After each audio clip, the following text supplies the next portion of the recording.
Okay. Hopefully that should work now. Hopefully that will work.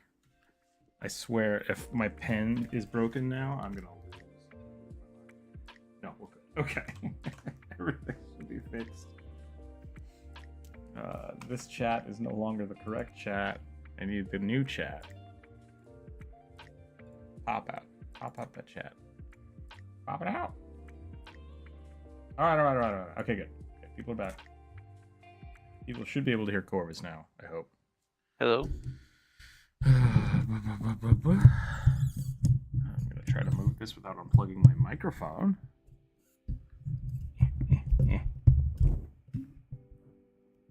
We're back, and I think everything's good. Yeah, everything seems okay now. Let's get the poll started.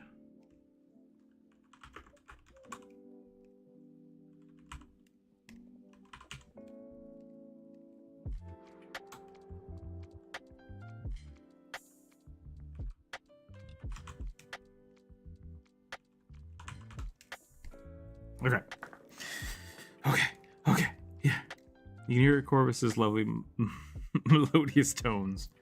Nice. Okay. I don't know if I have melodious tones. Put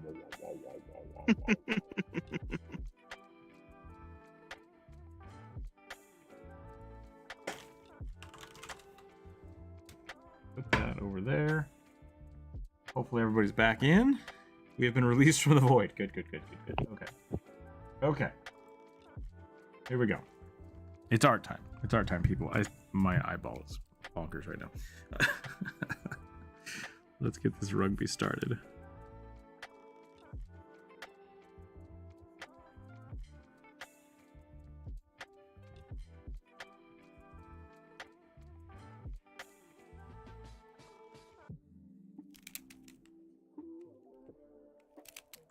I asked them about my surgery.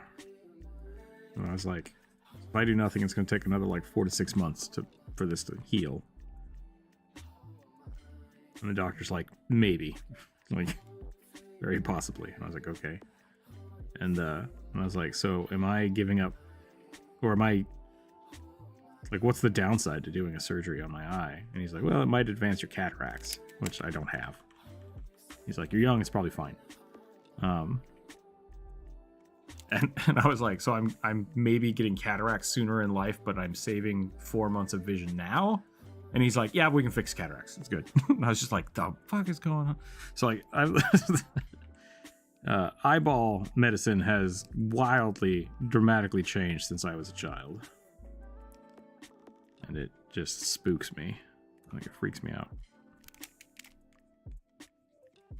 How much we can do. Okay.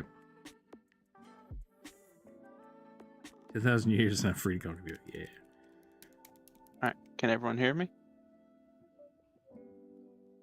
Oh, Morphin says it can't hear you. Okay, hold on. Yeah. Could be that you weren't talking, but let me check. Yeah. Yeah, you're pinging in the Discord audio, so hopefully. Okay.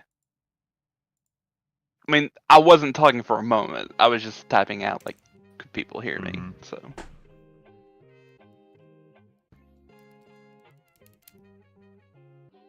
Okay.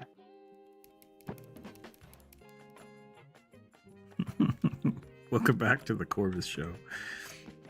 No. Let's not have that conversation again. Yeah, if anything, this is the Druid show. Oh, geez, you just snuck in. I did. Just slid I didn't in. hear you ping. Like, because I have it where anyone joins joins, I can mode hear. now? Oh, okay.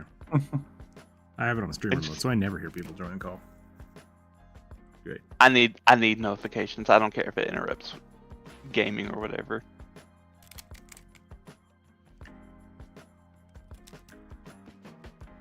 It's the Druid and the Corvus Buddy show, hosted by Rookzer0.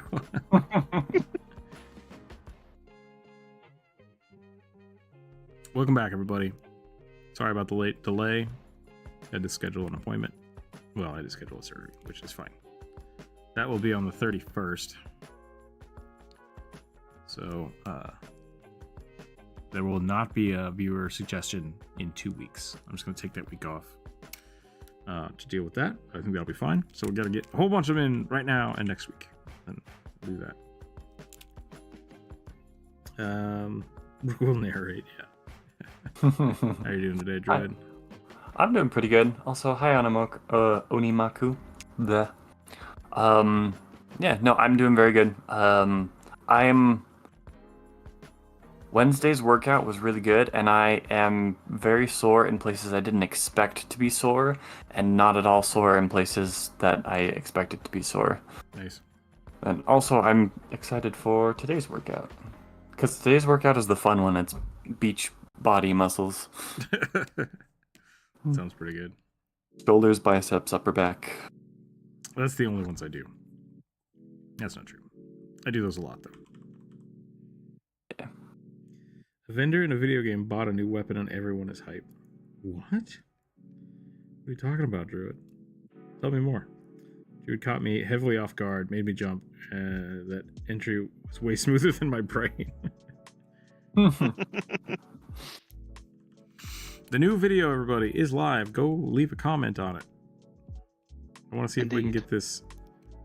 I was going to say something like, if we get this video to 1,000 likes, I'll buy Corvus Final Fantasy, but I don't know if that's... I don't know if people want to hear that. 1,000 likes, people. 1,000 likes. I've never had a video game. 1,000 likes, you'll force me to stream Final Fantasy to you all. Oh my god, that would be amazing. Corvus Final Fantasy stream would be pretty great. Watch me struggle. How does healing work? I mean, I still haven't fully figured that out.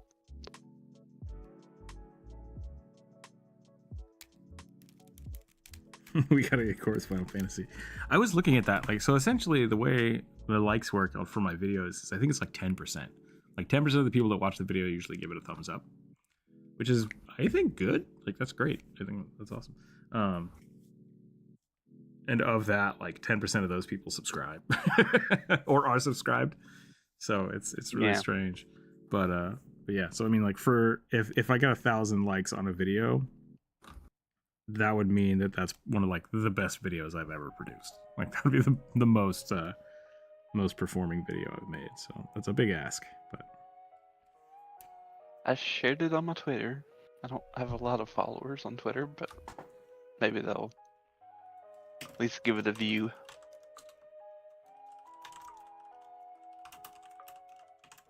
So we're doing Magma Studio today instead of Aggie. Aggie no longer exists. Oh. I haven't wanted to say anything and see if anybody noticed, but Well, I noticed because I have had to reset everything, and it took me literally 3 minutes to be able to access the layers because it was scrolled down so far. Yeah, I had to rebuild all my brushes, but I only have the one. I have the one brush I had to rebuild, but 10%, that's like 1%. Yeah, so for every video I output, on average, I'm getting about 1,000 views. Like before they kind of just stopped getting cool. 500 to 1,000, and then I usually get about 100 100 likes. And then during that first like 2-week period where the video is kind of functioning really well, I usually get about like 10 subscribers. So yeah. So on average, is like 1%. Subscribe. Yeah, like, share, subscribe. Get it going. And to all your other D&D nerd friends. Show your grandmother. I'm sure she would enjoy the Blade Runner references. Like, come on. Hey, get those references. I didn't, but I never watched Blade Runner, so. That's all right. It's a great scene.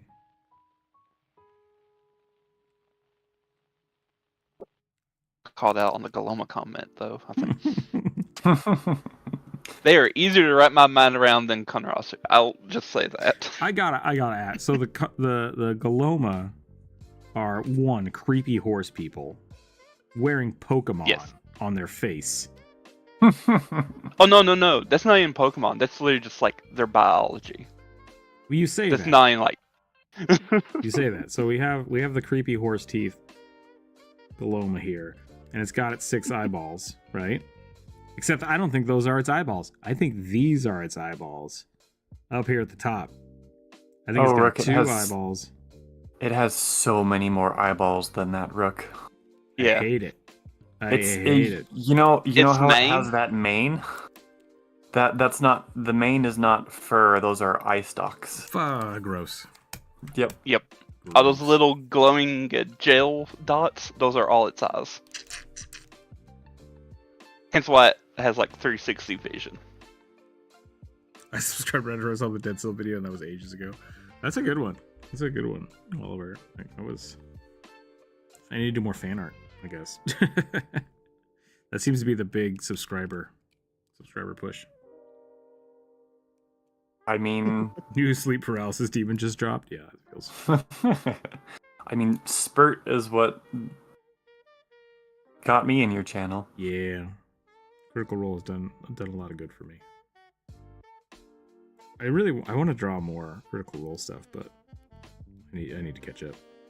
I have not been inspired to draw much of anything of their stuff this campaign, and I'm not really sure why. Well, you have Sexy Fernie, so that's kind of a want to draw that, but probably shouldn't. Isn't she like? Yeah, isn't Fern canonically like mostly unclothed and is just wearing a whole bunch of ribbons? Yes. Or is no, it's just she now has actual outfits.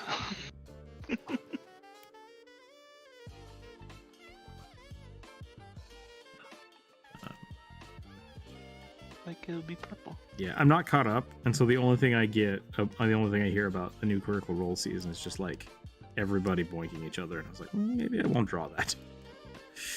Maybe I won't draw that. They're leaning heavily into the relationship aspect this season, I feel like. Weirdly, it just now starting to get to that level. Early on, it was just like jokes, but nothing like was actually ever taken serious. It was just like little gag jokes about hooking up with everyone. Okay. But I probably only got I only get the jokes that Twitter puts out, so yeah. That would make sense. I love that purple is so consistently chosen most important ingredient. It's a good color for doing all this stuff. Yeah. The thing about like drawing is choosing yellow or orange is kind of hard because like especially since we're on a white background, you kind of need a darker color, and purple is one of the like darkest colors just inherently. Nice. Yeah. I've been getting ready for the art fight, so it's actually drawing something. That's awesome. I want to see how that turns out. Let me know.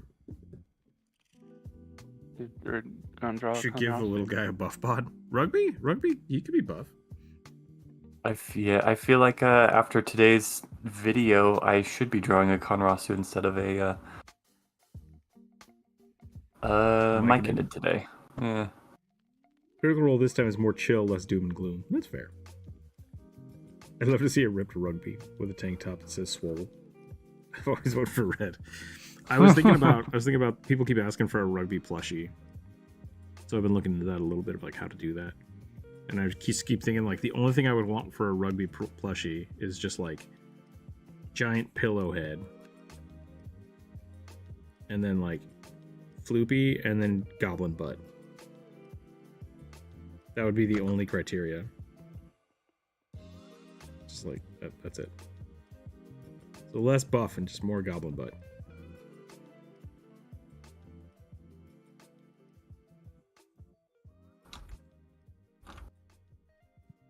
Maybe googly eyes. Googly eyes would be funny. I don't know if googly eyes are good on a plushie, but I'm pretty sure googly eyes are good on anything. Yep. People, great. Plushies, better. Alright, so for those of you who are just showing up, don't know what's going on, we are doing a viewer suggestion again. So if you have a suggestion for this week, I have it on the list. If you've not made a suggestion this week, let me know. We can put it on the list. We have 27 suggestions left. I'm going to try to get through a lot of them today, so I probably won't spend a ton of time on everything, but we'll also just see how it goes. It is later in the day, so we'll see what happens. I might just stream later than normal. I'm gonna roll some dice. 15 is the first one. May I please have a half elf, half orc barbarian druid that is level 5. Okay, that's pretty good. Easy way to start. Let's do it. I have googly eyes on my monitor and my trash can, and I can approve. 48-inch biceps.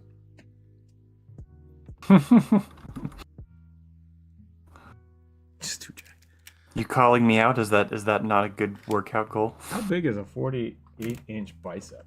Oh no, it's huge. That's like bigger than most people's heads. I'll measure my own bicep. So like That's Arnold that's Schwarzenegger. all. Yeah, that's like Arnold Schwarzenegger. That's. Do I get to flex when I do this? Do I flex when Yes. I measure my bicep? Okay. Yes. I think that my biceps are Ooh, that's sad. 13 right now. Yeah. I'm at a 14. A 14-inch bicep. That is the smallest I've ever been. That's no good. That's no good. All right. Half orc, half elf, barbarian. Oh, what was the color? Purple. Purple it is. Yes. And then I will... Corvus, as a mod, can you make a poll? I don't think I can. I don't know how I can make a poll. Down at the bottom, there should be a little face and then a plus sign.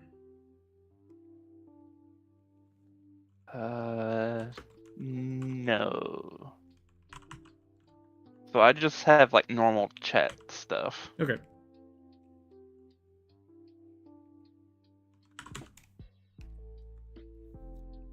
I mean, there might be a little thing for that, but That's twice-ish Arnold Schwarzenegger in his prime, as far as I remember. I mean, yeah, because if I increase my bicep, like I'm only going to increase it by maybe 2 inches. Like it's not going to get that much bigger. Maybe it could, but because it's increasing one side of a circumference, not like the whole circumference. I guess my tricep would also get bigger too, so maybe there's more than that. It doesn't matter. No, if you really want to have massive arms, you have to do shoulders, forearms, triceps, and biceps, and you have to do like 5 different exercises to target each one, because you have to super focus on heads of each muscle, not just like the muscle group, but the individual muscles that make up each muscle group, because your bicep is 2 muscles, your triceps are 3 muscles, etc., etc. I used to do that. Same. I'm trying real hard to get back to that point. Mari's biceps were 22 in his prime. Okay. Barbarian Druid, someone's min-maxing. Yeah, I mean, they also picked elf and orc, so like, there's no downside to this character. And you know what, Bionic? I would say that a better min-max build for a druid would actually be a monk, because then you can shillelagh with the bow staff and flurry of blows. I guess you can't flurry of blows has to be unarmed in 5e, doesn't it? Does it? I think so. Yes. Yeah, because flurry of blows just gives you the offhand attack. Yeah. With a bonus action, right? Yeah. That is not the case. Yeah, that is not the case with Pathfinder. No.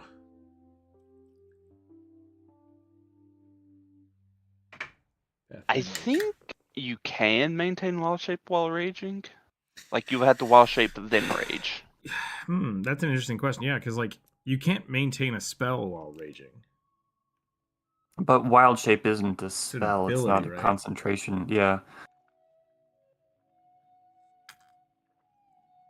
Yeah, that's interesting. I would say since it's an ability, you can probably just rage while you're doing it. Yeah. Cocaine but I also intensifies. know a druid monk hybrid can use flurry of blows while wild shape. So Yeah. Have done. Flurry of claws. Have done, will do again. That was the benefit of the bear. That was actually the argument I made for being a polar bear, because polar bears get bite, claw, and I was like, that's how flurry of blows works. Like, I'm essentially getting an extra attack. I'm just gonna do it that way every time, and I have to do bite, claw for my flurry of blows, and it worked really well.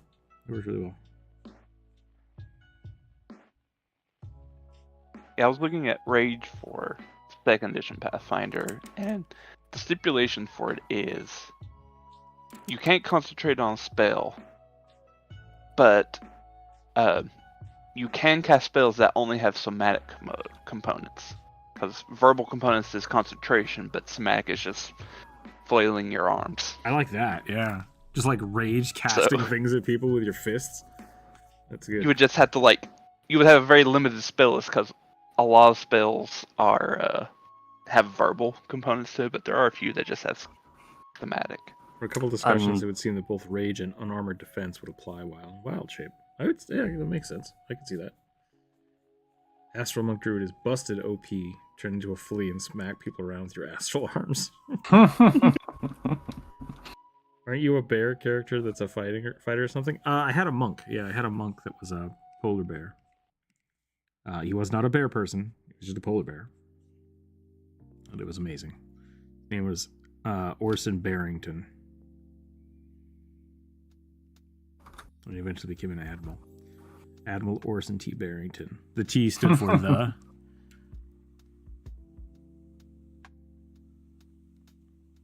You have a lot of fun with character names. I'm still enamored with Constable McMurderfloof.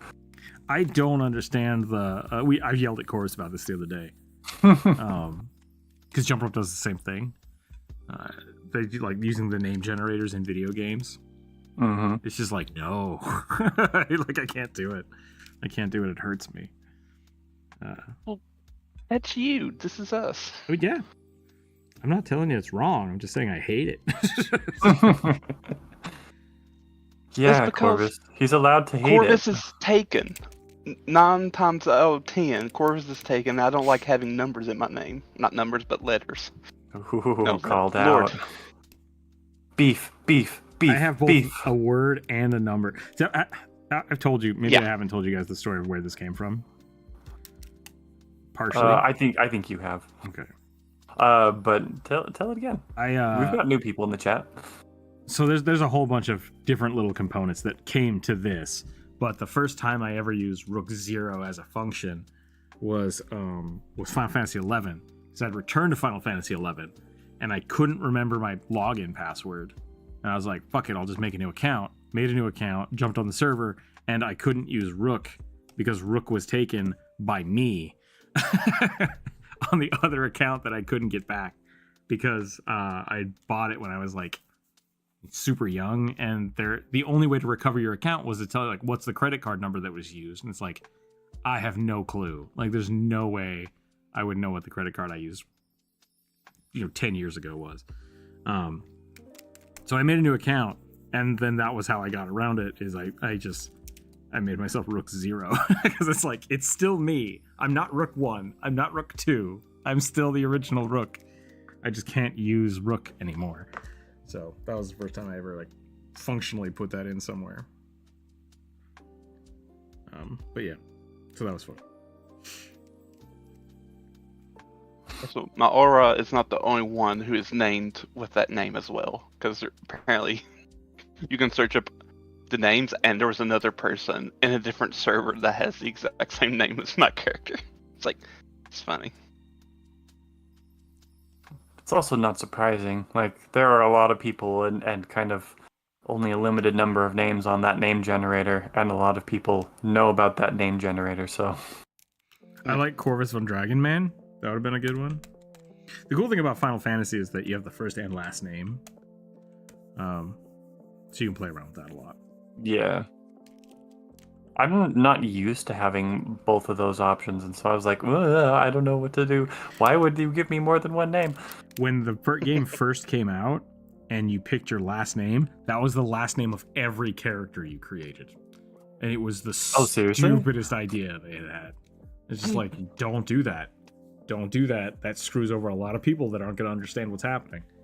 So my cat boy and my bunny girl are family, and also they fuck. No.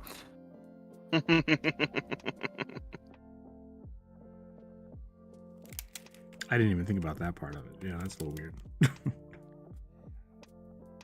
Canonically, they are a couple, but also apparently they have the same last name. So either they're married or they're siblings. They're married. Yeah. Let's go with the less gross one. This is not a good face. I'm very distracted today. No, I like making names. It's fun. It is a pain in the ass. It is difficult sometimes, but if you need a joke name, like I can get you a joke name. I can't even do joke names. My goblin artificer Curdle, that name feels like a joke name, but it's not. I stumbled, I was like, okay, so I need something that sounds gross and I need to misspell it, and that was as far as I could go on my own. Curdle's a good choice. Then I needed a name generator and a thesaurus app.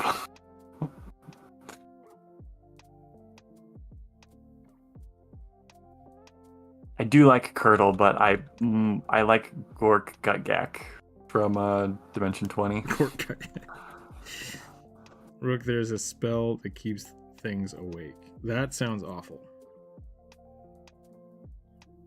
I tried to name a character. Insomnia? Yes, insomnia. Can Rasu get infected by a fungus and become a lichen Rasu? That would be pretty awesome. I like that. That would be. I don't see why not. Yeah, especially if you like a spore druid or something. That would be awesome. Yeah, all of the wooden things that he builds for himself, or they. It should be they. They don't have genitalia. All of the wooden stuff that they build for themselves is spalted wood. That would be very cool. Shout out to all my carpenters who know what that term means.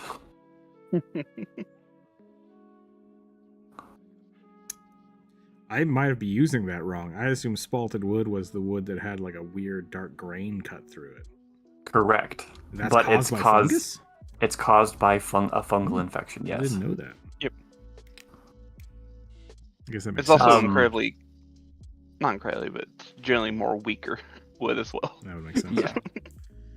I like the thing that I can never get right about spalting is I've been told both ways, and I'm not sure which one is right, no matter how much I look it up. I have been told that spalting is the dark lines is what happens when the tree gets infected with the fungus while it's still alive, and the dark wood is where the tree is putting up biological defenses or where it's actively fighting the mushroom. And I've been told that it is just the line of where the mushroom mycelia is penetrated into the dead wood. And so I don't know if both are correct or neither. Yeah, exactly. I have no idea. Yeah, because basically the way trees fight infection is by resin, making pine, or not pine, but pitch. Yeah, pitch. And so if it goes all the way through the tree, that could be interesting, but I don't know. I'd have to look into that more.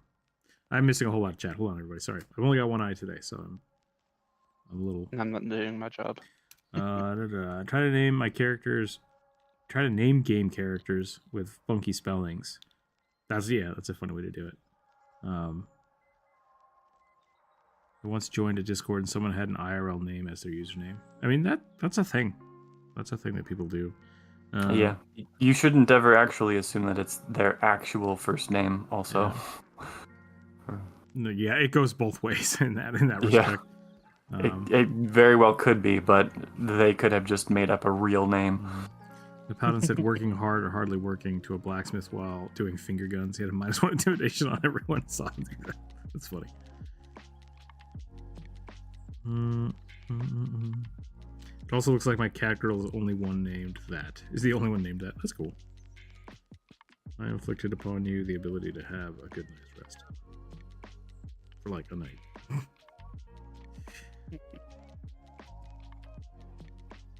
These are for bowls and doors. Oh, that makes sense. Yeah. Paladin said, Sorry, Oliver. Yeah, sorry. Just not read that. I would use the spell like to keep things awake on the fellow players and a grudge against it because he takes all the healing potions. Oh boy. Pervertsy. I mean, I think there's two parts to that. One, permanency is not something you can just drop like that. Two, evil. Three, they would get a save against it if you're doing it that way, maliciously. And four, if you give them a spell to keep them awake, they might not care. You know? It really does depend on the situation. Yeah, situation and the spell and the player. So, if I didn't have to go to bed, I wouldn't. Like, I never would. I only get pissy about lack of sleep when I lay down and can't sleep. Yeah.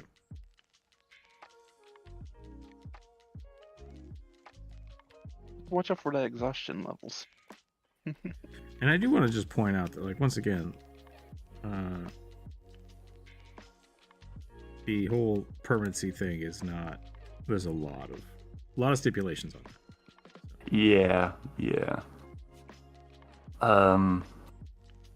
In a game I'm currently playing, the GM is having a lot of interesting fun with making the thing that our party has to deal with be basically an eldritch embodiment of entropy. And so we're dealing with the literal end of the world and the bending of reality so nobody actually realizes that it's the end of the world. And we're having to also deal with permanency. And we have, since I'm playing a Chaos Goblin, me and the other Chaos Goblin in the party, because we are split down the middle, 2 Chaos Goblins and 2 lawful stupid, well, they're not lawful stupid, they're lawful unintelligent. I should say, but 2 lawful characters. No, like they're well, one of them is purposefully a himbo. The other one is a construct that is just learning that other people also have feelings and different perspectives. No, but we're having a lot of fun with permanency, and we have accidentally, on purpose, used or exploited a chaos patron and some wild magic. Carefully managed to redirect some wild magic to permanently graffiti butt ass on the as a phrase outside the main entrance of a town. And like, I do mean permanently, like it's so magically affixed there that we have held back, or like we used that to hold back the encroaching entropy and end of the world on that town. And as far as we know, it may be the last bastion, like it may be the last thing that exists in this universe. Excessive, but all right, I like it. It's very fun. I mean, you know the type of shenanigans that happen when you start playing with physics in games. And my GM is an astrophysicist, so he's real good at it. The only thing at the end of the world is gods and immortals. Or the end of time. Yeah, and now a wall with a neon sign flashing in rainbow colors, butt ass. I tried to make this orc elf kind of thin, and I'm not sure if I'm doing this right. It's a very live barbarian. That's okay. You're giving them my body type 10 years ago. Never had that body type. I've only had that body type. Most people won't have that body type ever. Yeah, well, the price for me having that body type is a constant wasting illness, so that's probably good. I'm an endo. I can't remember my body type. Ectomorph. I'm the one that's shaped like a brick.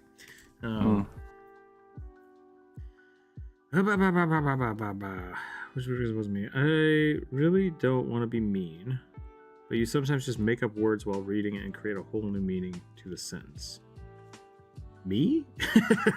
Who's that? And yes, that is a thing that happens. It's probably me. Faint tapping. Keep tapping stops. Ooh, so there's a chat's gone their own. They've gone off the rails. Chris, hello. We have a Shadowkai and a Hungry Maw. That's awesome. Would I be able to use the gate spell with permanency? Just so it stays there? Yes? I thought gate automatically is permanent. Yeah, I mean that's what I don't. I think. Yeah. At least in D&D, I'm pretty sure it's permanent. Because I don't want to get. This feels very much like the mimic conversation. Like, let's touch everything with permanency and see what chaos ensues, right? Permanency, the best way to think about permanency is if you want to do a spell, but you want to do it as a ritual, it's because you want it to last longer. That's what permanency is. The spell permanency. Yeah. The spell permanency is in continuation of something. So if any spell exists, literally any spell, and you want a big bad evil guy to spend 10 years of his life to have that happen, that's what the permanency spell is. Ooh, can I make someone explode forever? It's like, no, that's not how that spell works. I want a teleportation circle with permanency spell. Great. That's a teleportation circle. That already exists. So there's a lot of spells that basically happen very quickly. Like necrotic energy, that then when you cast them at a higher level and you want it to do, permanently bad, that's a curse. It's negative energy, blight spell. Those are two versions. The blight spell is essentially just negative energy with a permanency on it. Different things like that. So the permanency spell is not something that you're supposed to do as a in combat thing, because one, it's a second spell, so you usually can't cast it in the same turn that you're doing something. So when you cast the first spell, it's gone. So you have to cast it in a way that is prepared to continue the spell ongoing. So is permanency even a spell in 5e? I think it's a ritual. No. We're only talking about 3.5 in Pathfinder, if I remember right. And in a lot of cases, when you want to do something like that, you have to cast the permanency spell. Or instead of casting the permanency spell, you cast the same spell every day for a year. Can make it permanent. Or this lasts so long and then you have to keep recasting it. In lieu of the permanency spell, because people will try to basically cheese the game with the permanency spell. Yeah, the way I always saw it in Pathfinder was I assumed that the permanency spell was a really expensive way to get broken enchantments on stuff. Correct. Yeah, and that's its intent. It's basically set as a crafting spell. It's a crafting spell. Yeah. It's a workaround for the bad enchantment system. So when you're high level, you can make the enchantments you want instead of the enchantments that are there. Correct. Or you can because casting permanency on yourself makes you susceptible to disenchantment, restoration spells, things like that. But if you cast it on an item, then the item gains properties that makes it more permanent. So it makes way more sense to cast permanency on an item to maintain a spell than it does to actually try to put it on a person. That being said, you can use it to if you keep casting a spell on yourself every day, Eagle Splendor, I think was the one that people did all the time, to give themselves more dexterity. If you're spending a spell slot every single day for that, buy a scroll of permanency, and you never have to cast it again. That was the intent. Yeah. But it's expensive. It's expensive to cast because it's a level 9 spell. Yeah. Level 7 spell? Maybe level 7 spell. 5 or 7? It's level 5, Level but it's per like rules, the material components I remember are super expensive. It's 25 gold. 25 gold times the caster level times the spell level. So that'll be 5. So if you're casting level 5 spells, you have to be at least level 7? Is that right? the lowest level I see, according to Pathfinder, to the SRD for Pathfinder, is 9th level, Okay. character-wise. So that you're looking at And- 45 times 25, which is a lot. See, 20 times 45 is a 900, plus 5 times 45 is 225. Mm-hmm. So you're looking They at, have yeah. a list of spells and their prices to make it permanent, and the cheapest one's 500 gold. Yep. It's like the rest are like 2,500 and up. Infinity times D10. I'm not trying to mimic or be chaotic. I'm just trying to be efficient. I mean, don't use the permanency spell then. Yeah. Yeah. It's perfect. It's designed to not be efficient. It's a stopgap for crafting. So. Ask for a ring with whatever you want on it. Yep. Yeah, your efficiency is not going to come from quick casting the permanency spell. That's never going to be the most efficient way. Yeah. Intentionally designed that way so you can't cheese the game in a stupidly broken way. Yeah. First edition Pathfinder had a lot of time to refine itself and it learned a lot from 3.5, and they had a lot of time and a lot of people making third-party content for them to learn a bunch of lessons about that. Oh yeah, 3.5 had a lot of broken stuff. So Yeah. broken stuff. Yeah. Which is Considering that permanency is no longer a spell for 2nd edition is probably what they're like. Probably. It might not be the best. I mean, there's a way of making permanent magic items. Right, yeah. You basically don't need it anymore, is the thing. Like, you just don't need it. Because the intent, really, like, putting a permanent spell on a character doesn't make a lot of sense. It just doesn't. Yeah. Versus making an item. And then, like I said, the alternative is usually, like, you need to cast this spell, so it takes this same spell slot every day for a week, or every day for a month, depending. That makes way more sense than just having the spell that affixes something to something. And I think... And it doesn't make as much sense monetarily wise, like when you're looking at the cost of things. Permanency never made a whole lot of sense, because then you're like, I want this level 1 sword, but you need to be level 10 to make it. It's like, that's stupid.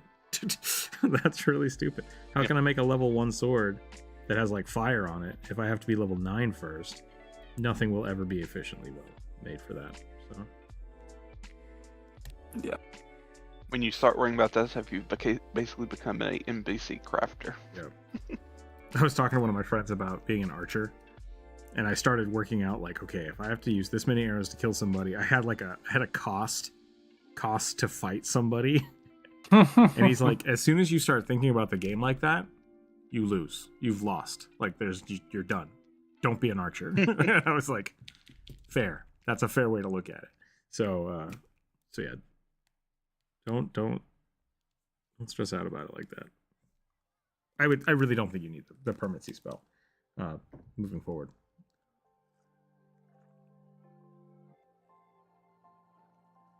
But it can be interesting for things like for augmenting some of your stuff, like what is it? Arcane Mark. Arcane Mark with permanency is makes a lot of sense. But I guess a crafter, I also think that you would be smart enough to know how to like magically sign the stuff you make. Why would you need a high level spell to do that? That seems like a very low level spell. So there's definitely some things that like I feel like should be permanent regardless. But mechanically it makes sense because you have to think about casting things in combat versus out of combat should also be different. A healing spell that you are taking the time and effort to cast as maybe like a ritual should be way more effective than something that you have to snap off during combat for 6 seconds. And that should be the case for everything. So yeah, I think the permanency spell itself should be looked at as a I want to do something and I want it to last as long as possible, and that it's not the same as making something. You got really robotic-y there. Oh no, infinitely. Not for me. Okay, it's just garbage. Maybe just your. Maybe it was just your I'm internet. gonna roll the dice again. What's that color? Maybe it was Discord. Green. We're going for green. End poll. Roll some dice. 12. Air Genasi female wearing a bandana with her hair in a ponytail. Okay. Weirdly specific. I like it.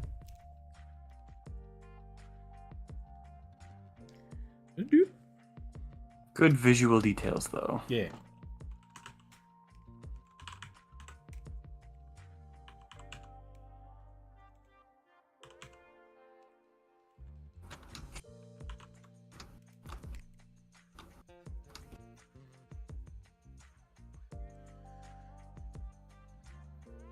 So it could be used if I'm playing a smithing character. I mean, yeah, it could be. Yeah, could be used. But I don't think you need it. Is the problem. So it really depends on what you're doing and what you're trying to accomplish for your game. I found a way to duplicate my psionic sword. That happened a while ago. So you have two of them now. That's cool. Sounds like what you have to do in Elden Ring as an archer. Yeah. Actually, I think that was Elden Ring. Is when I was playing that. I can afford to take a big guy out. It's probably like 200 arrows, or I could use these expensive arrows. It was actually the other way around. It's like if I do this much damage, they have this much life, and I can only carry X amount of arrows. Like, can I even kill this guy? How much is it going to cost me in souls? How much farming do I have to do before I can do this? Yeah. It's honestly just cheaper to buy the arrows from, like, a dude. It's like... I can make a padded armor of wings then. Fun. Why can't you make that without the permanency spell?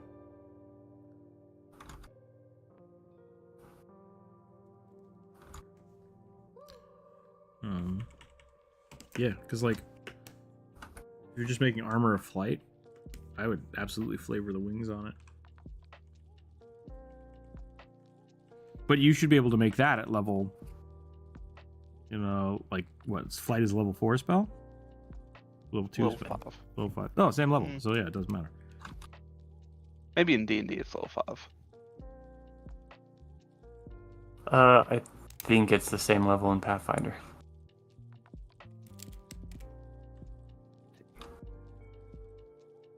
It's a 3rd level spell. Okay. So yeah, so you should be able to make that earlier. And then one of the ways that crafting has, I really like the old crafting system for 3.5 in Pathfinder, because it has a monetary cost based on what type of usage you want. So the difference between making an armor of flight, or like a winged armor that can be used once a day, and something that is permanent all the time is massive.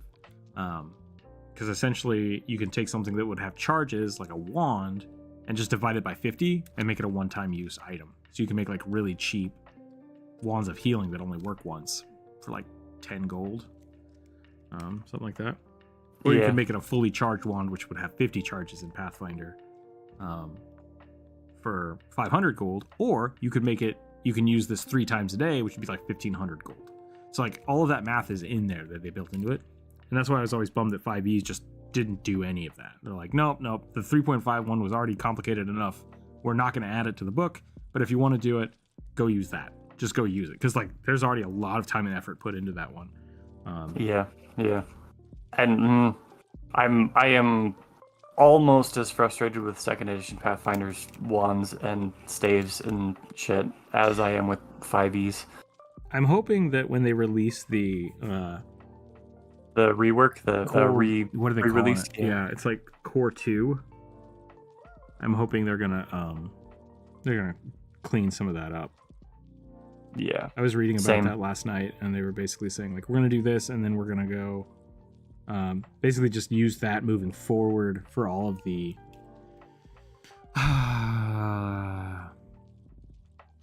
story things, modules. They're gonna just keep using those Pathfinder Society stuff. Yeah, so all the new books will reference the Core 2, and that they hope they can eventually re-release all of the Beastries as Core 2.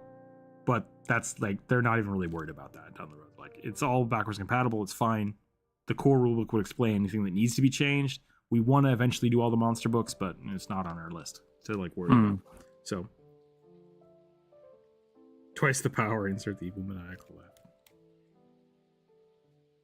I'm just hoping that the re-release for Pathfinder stuff fleshes out some of the stuff that has felt unfinished, like the tattoos, which we've talked about all the time. And I would like a rework of a couple of classes. I know they're doing the witch. I don't think that the witch needed it as much as some other classes. I think the magus could use some refining. I think that the rogue needs a little something extra. I think that the bard needs something a little extra. What are you missing about the magus? Because the magus, I don't think I've heard you talk about before. I don't actually think the magus is missing something. I think it's got a little too much going on. I think it's overly complicated and needs some refining. So my current problem with the magus is that it's to play it, it feels like you're paying too many taxes on too many things. So to use your spell strike, you have you use a spell slot, obviously, but you also spend 2 action points, which is understandable because I think that keeps it. I think that keeps it pretty fair. Yeah, but at this. Just to clarify with that, you're casting a spell and getting an attack for that action, right? Yes. Okay. So you are getting the damage for both of those things. So I think that is fair. But then on top of that, you're getting taxed because you always have to make that attack at the second attack, base attack detriment. So you if you're making a spell strike attack, you are always taking at least a -4 to that attack. Yeah, that's a little weird because you could just cast a spell and then attack. Yeah, exactly. Exactly. So you're getting taxed for being a magus when you could multi-class and get basically the same thing by being able to cast a touch spell from a spell list you get another way, and being a marshal who can use a weapon. I guess the touch spells are usually two action point though, aren't they? Or are they single? I think it very much depends on the spell. I think most spells are 2 actions. Mm-hmm. And then with the magus as well, are you adding anything different to the attack modifier for that? I don't. Maybe a little bit, but I don't think it's a big difference. So I was looking at that with the Inquisitor, and I was like, "Oh, that's stupid. Why would I do blah blah blah blah blah?" But then I started looking into it. And it's like I get to add my int to all of my attacks if I do it that way. So I'm spending an extra action every 3 or 4 turns to basically rudimentarily change the way my character functions. So. Yeah. Pathfinder's been an interesting choice of trying to understand why things were designed the way they were, and then just having to really kind of look at them and be like, why did they do this? And then that usually takes me a while and comes up with something interesting. So yeah, and it is entirely probable that I'm missing something about the magus, but the point of me complaining about this isn't that I think that the magus is bad by any means. I think that it's not necessarily fun to play. Yeah. So the magus I've seen, the builds I've seen, including Dagon's magus in our campaign, they're really strong. They're very powerful. They can deal a lot of damage. But there is so much mental gymnastics you have to do to get there that as far as I have seen, I'm never going to be interested in playing one. Yeah, I still want to try a rogue, and I'll look at magus too, because I haven't really looked into them this time around. They get pretty complicated. There's a lot of complexities. I'm still trying to wrap my head around summoner. Summoner seems really interesting to me, but yeah, also very complicated. I kept talking over you, Corvus. I'm sorry. What were you going to say? Oh, that's fine. I was just going to say, you also can't use your spell strike until you go into Arcane Cascade, which is a stance. The stances are interesting because like there's for my champion, there's like a protective stance that makes me tougher, and there's another stance that makes like my block tougher. So I like the stance idea, but it does like it's basically like something you have to maintain or switch in between. So I'm curious about what they can do with that. But that's the only experience with it I've seen so far.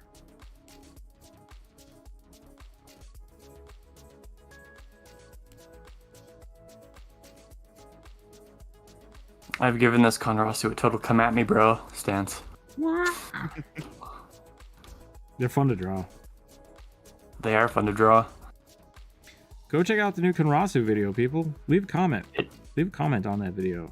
I don't even care if it's about the video. It is actually very good, and also the Conrasu are a lot of fun. I'm having a lot and of fun. I still appreciate that we don't talk about Galoma joke. Yes, I did start singing a Disney song. They're too creepy. They are super creepy.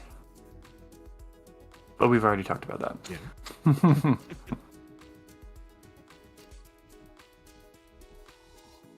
Yeah. Do you have any plans for doing a Why You Should Play a Naughty? I had thought about it, and I haven't really planned it at all. So it's on my list of like maybe I should do that. That one's a little bit harder to fold into 5e play for people who still play D&D. That was a big thing for even with this video. I basically just abandoned 5e. It's like well, I mean, you have to. There's no Conrasu in 5e. There's no really thing that's anything close to this, except for like maybe like the Modrons. It's like I could have done that, but like even them, they're not material plane creatures. They are outsiders, like to the full extent of being an outsider. And so whereas Conrasu are sent here as fish bowls and have to become a physical creature. I really like that aspect of it. So nothing like that in 5e. I thought that was wholly unique. So I think hopefully people will enjoy it, and there's enough people in the Pathfinder community that will, boost that video up. But the Anati, I feel like every time I've thought about doing the Anati, I keep thinking about Driders because like that's the closest thing. That really would be functionally viable, but that's more into flesh warping, and it's like, do I do a flesh warp video? Spider folk is bug folk, which fits too closely to like the Trox and the Thrycreen, which I've done both of. So it's just like I'm been avoiding doing the spider video because of those reasons. So, which is fair, and also about what I expect. Bugs.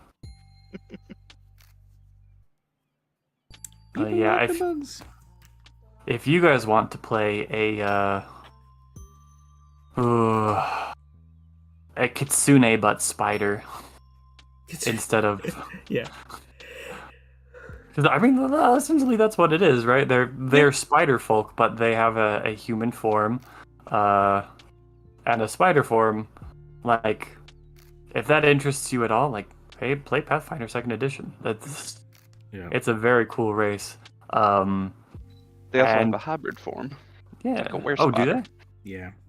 Yeah. Because cool. Normal form is just a large, intelligent spider. Okay, so so here's the pitch then, Rook. How to play an Ettercap in 5e. Return to your play a monster race roots. That's true. Could do that.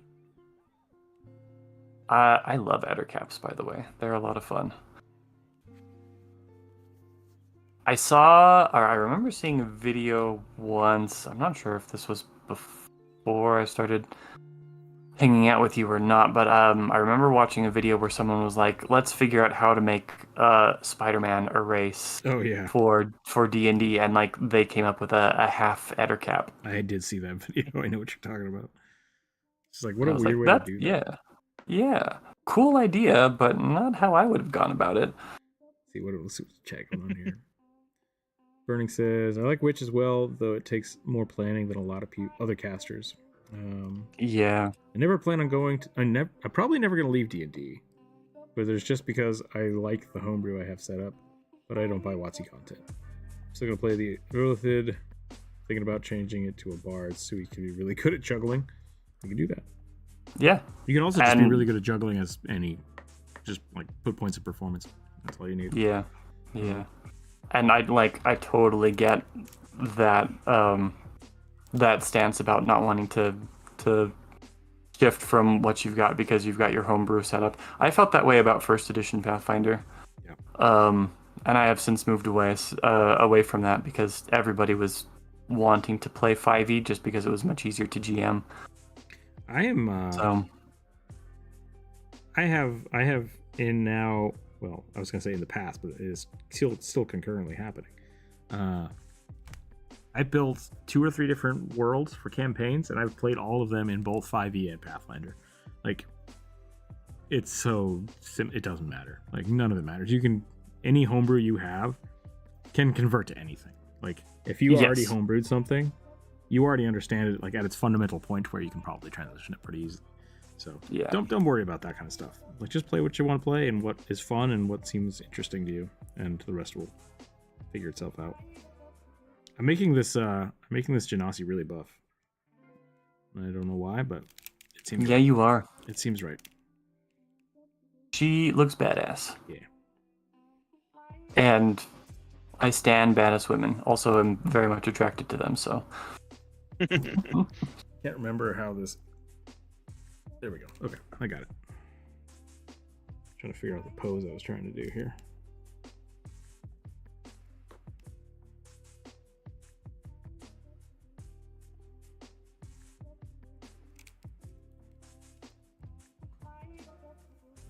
Nope. Elbow down. Not elbow up.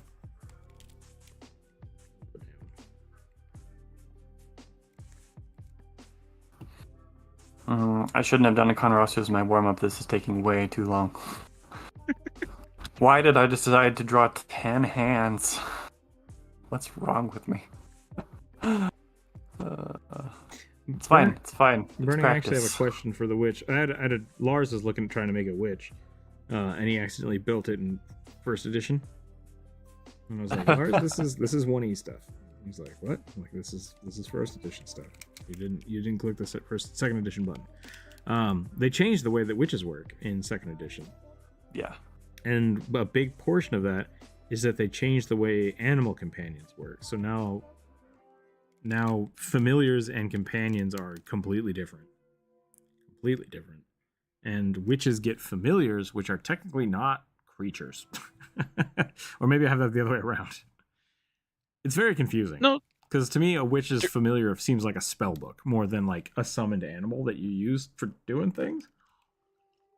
Yeah, Yes. well, I think that's accurate. I believe it's along the lines of, thinking of it as a spell book is right, but I think like it's specifically the familiar represents the bond to the patron. Yeah. It's the physical representation of that magic contract. Mm-hmm. I could be wrong, though. Bernie definitely knows more than me about that.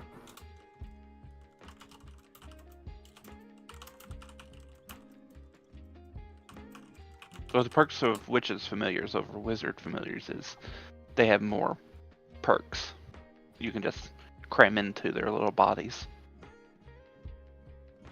Yeah. It's like Build-A-Bear, but with familiars.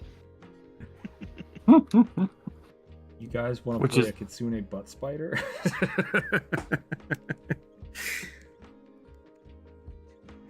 Drew it out of context. Yep. Put it on the Reddit. I finally have a quote for the Reddit. Yep.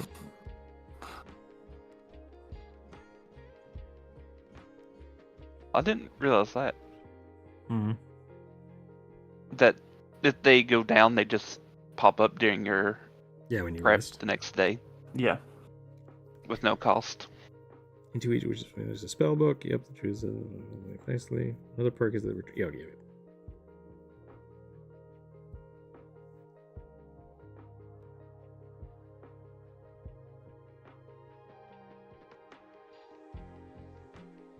I think the bandana gave me like Rosie the Riveter vibes.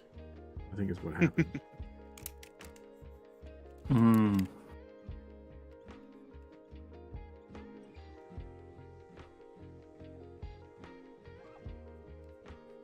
I can see that.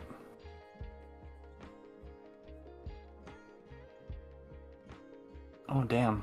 Maybe this really is good hand practice. This hand. If you want to spend all day drawing Konrasu, go for it. Everyone go watch the Konrasu video. Like, advertisement.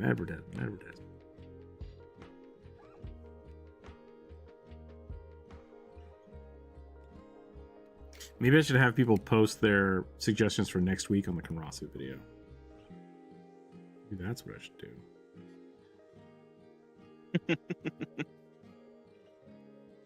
You want a suggestion? You gotta pay the piper. Not a bad idea, actually. Being successful on YouTube right now really is all about just fucking with the algorithm as hard as you can. Yeah. Which I think is a failure on the programming of the algorithm part, but at the same time, like, the algorithm does a lot, so maybe it's okay. Yeah, I don't like being. I do this a lot. Like, I don't know. I don't want to say I play the devil's advocate, because I'm definitely not a YouTube apologist. Like, YouTube has done a lot of dumb shit. Same thing with Twitch, but like, I understand what the algorithm is doing, and as a functional piece of technology, the algorithm actually works pretty well. Like, it's constantly telling me the things that I want to see, and I'm generally not super upset about it, which is the intent. The downside to it is me as a small creator, which I'm still a small creator. I'm not like a new creator, because that's even worse. But like small creators, my stuff is not promoted as avorously because of the way the algorithm works. So because the algorithm is set up to make money. As a user of YouTube, the algorithm is great. As a content creator, it's tough and it's not great. So it just really depends on what you're how you're looking at it. So, yeah.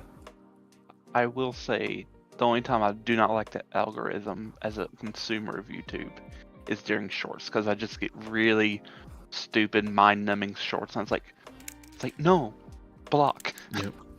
Do not recommend these videos. Yeah, I agree with that, and I hate that when I do end up doom scrolling through shorts, and it's what happens. Yep. Don't judge me. I ain't. I hate that. Like, if I get some lag and stay on a video for too long, even if I'm not interested in it, like, stuff adjacent to that shows up in my long form content feed. Yep. And you know what? There's a certain very specific conservative psychologist who wears a whole bunch of other hats that I really don't want to see him ever again. So please, YouTube, stop showing me his stuff, and I can't even say their name, because if I do, the internet will pick up on it and show me more of his shit. Yeah. I think I know who you're talking about. I've gotten rid of most of his crap. Yeah. I've been getting a lot of Bobby Lee for some reason. I don't know who that is. He's a comedian. Gotcha. He's a comedian. He's not too bad. It's just for some reason that's what YouTube thinks that I want to watch. I am getting a lot of comedians lately. It's probably because I very vigorously downvote all kinds of shit. It's just like, and whenever I see a Bobby Lee like short, it's just like a 10-second clip of him making racist jokes. Which that's the whole. It doesn't matter. I don't immediately like tell it to go away. It's just like, no, thank you. So now YouTube is like, oh, things he scrolls past, we can show more of, because it's not like it's not super hateful and vitriolic. I think a lot of my problem is that I watch a lot of news, and so it's just like people will just take small snippets of news and put them on shorts, and then sneak in like freaking Andrew Tate videos and shit in there. And it's like, this is not the kind of news I watch. It's not. Like, yeah. oh, but it's talking about AOC. It's like, yes, in a derogatory way that I'm not interested in listening to. Please stop. Yeah, The algorithm does fail in that respect. Not knowing the intent of content, only that the content exists. Yeah. Which I think is the Bobby Lee thing, because it's like he does a podcast. It's like, I don't remember what it's called, but he does a podcast, and I keep seeing things like Joe Rogan and there's a few other podcasts that I skim through, and so it's like, you would also like this, and it's like, it's not my type of humor. But it's not like I said, it's not super bad stuff. It's just them being stupid. He used to be on Mad TV, for people that don't know who he is. But old school comedian. How do we know what suggestions would be added to the ever-growing list? I'm trying to remember what I suggested the other day. So basically, Dark Kitty, the way this works is every Monday I post a new suggestion post. And then we carry those over from Wednesday to Friday. So after today, if what you suggested wasn't drawn, I will put up a new list next week, and you can just add whatever you want to that list. So we refresh the list, because otherwise we would just have a massive list of tons of people having the same suggestions over and over again. Yeah, so if you don't remember, just wait till next week. And it'll be a new list. So I did shorts, never wearing them, never watching them on YouTube. I don't do TikToks either. I don't really like social media anyways. I think that's probably the healthiest thing you can do. Yeah, I try so hard to avoid it, but it still sucks me in every once in a while. Yeah. I'm gonna roll. I am pretty proud I have managed to cut all of the conservative propaganda out of my feed. That is obviously precarious. It could come back at any moment, like cancer. I haven't managed to get all of the leftist propaganda out of my feed yet. I really, really just want accurate news. I don't want any hyperbolic. I don't want any opinion pieces, really. That's my thing. Like I liked I used to watch the Young Turks all the time. For my part of my news source, because they're progressive and I like them. Them and then a few of their correspondents went on to make a few other smaller news stations, and or started working for like the Midas Touch. Yeah. I don't really like the Midas Touch as much. And specifically, this is a weird kind of half topic thing. Specifically because I initially started watching some of their content because they have a few lawyers on their payroll, and they'll just talk about like, this is the thing that was released to whatever, and this is what it usually means. They're like, cool, that's great. But then they have so much of their content is just someone owns other person, and it's just like, I have no idea what this story is. I don't want to click on this thing, or it'll pop through a short and just be like, DOJ destroys this person. It's like, I just want news, please. Please just tell me the news that's out.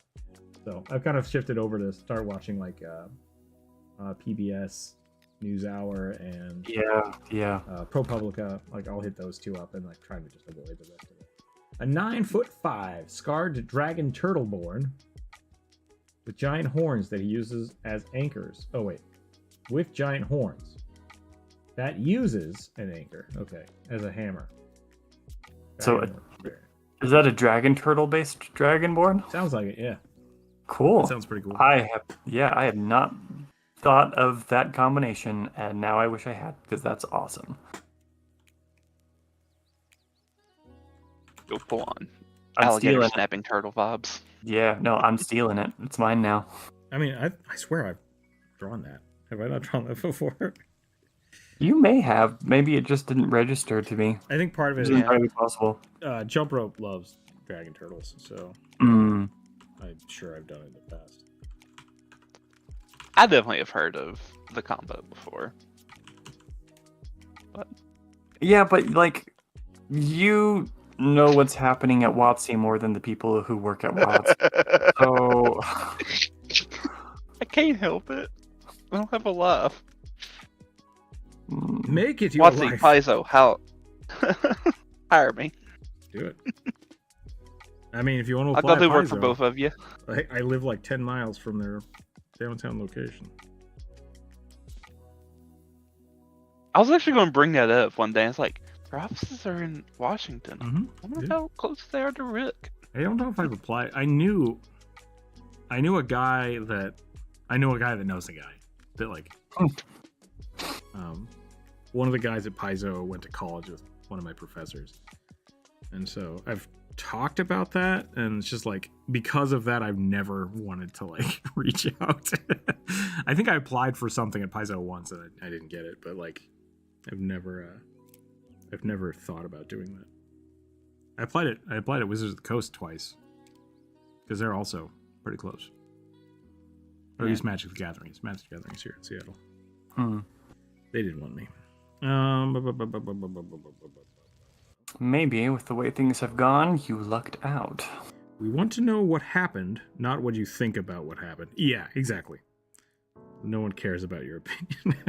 there's just a lot of opinionated news, which sometimes can be good. So like I said, if you find somebody you like, it's good to like kind of get their opinion on it. But there's a lot of times when you just can't really disseminate what's happening because there's just so much fluff and so much fappery going on. I love the monster thing. I care about your opinion, Rook and friend. Yeah. Drew is drawing really cool stuff. Go watch the video about Conrasu. I'm gonna draw a dragon turtle. Do a video on the Galoma next. If tell you what, here's the Jim Jam. If people will go comment on the new video I just put out, if you go comment and thumbs it up, we get 1,000 likes on that video, I will buy Corvus Final Fantasy and make a video on the Galoma. I'll post. Too much of a win-win situation for me. In the comment right now. Yeah, but Corvus, it's also like it's Rook is doing that also selfishly because he just wants people. He'll get money out of it. Well, yes, he will get money out of it, but I think Rook is. Correct me if I'm wrong here, Rook, but I think that you're more concerned about having people to play Final Fantasy with. Yeah, that's part of it. I'm not gonna lie, that's part of it. Okay. If I was still interested in potentially playing, you would have offered to buy me it as well. I know that. Correct. So they're basically Warframe the race and ancestry? Yes. Bingo. Well, there's a few ancestries that are like Warframes. Yeah. Paizo plays a lot with stuff that I think, like thematically, that WotC seems to be too afraid to touch. Yeah. So they play a lot with outsiders and all sorts of interesting eldritch horror stuff. Yeah. That's, like I said, it's because 5th edition was meant to be a brand for Wizards. It's like, we want this stuff to represent D&D, nothing else. Yeah, and Paizo's like, let's make sure everybody can play whatever the fuck they want. There you go. It's in the comments. Pinned. 1,000 likes. Why Get in the comments. Get in the comments. I wish I could post GIFs into the chat. You all have your duty. Yeah, whatever you want to call it. Yeah. Your challenge. You have your assignment. Challenge accepted. God, I don't want to make a Galoma video. I don't want to draw a Galoma. Terrifying. Well, you'll be one of like 6 people who've done art for them, so. Yeah, that's true. It would potentially get you your art more into the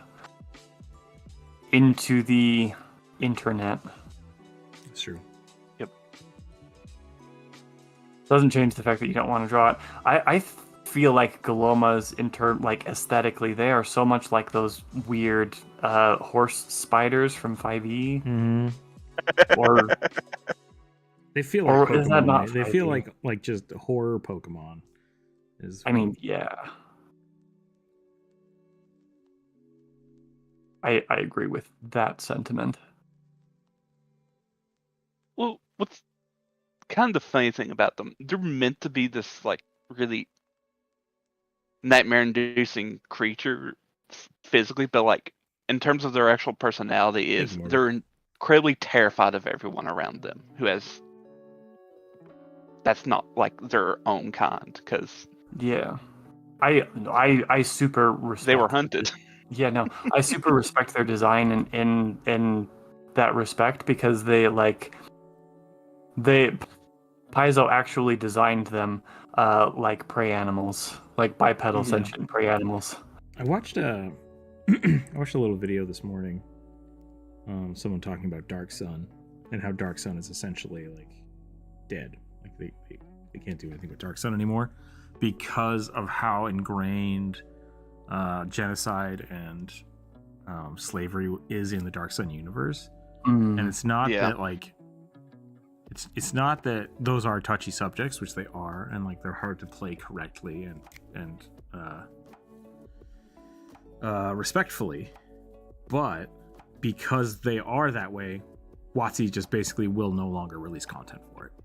Like, and it's like that's kind of a sad thing, because like just dark universes are always sucky. Like, there's no way around that. But like, being able to like overcome in those environments can be interesting stories. But like Mad Max is a great example of that. Same thing.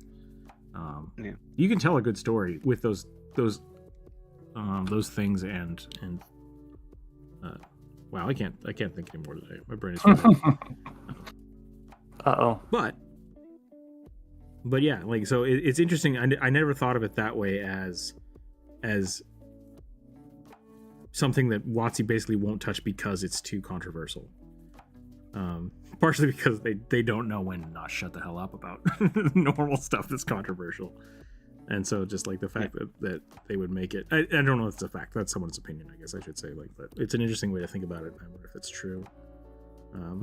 I think that opinion is informed by how Wizards has handled their older, more controversial content, like the Kartua continent, which is their Asian continent, which is racial stereotypes of Asian people, where they will not allow it to be reprinted ever. Like, it's not in for sale on DM's Guild, and there were a few people who were up in arms about it, but it's like they don't want that to be part of their identity anymore. And yet they're fine with literally hiring the actual IRL Pinkertons. So yes. Well, Hasbro's definitely is. I was gonna say there does need to be a separation between Hasbro and the writers, the Coast, and the writers. That's fair. Between the writers, sure. Between the administrators, I'm not so sure. Sorry, I keep forgetting how like thick turtles are. It's like it just goes and goes. That's why the Teenage Mutant Ninja Turtles are all so beefy. Yeah.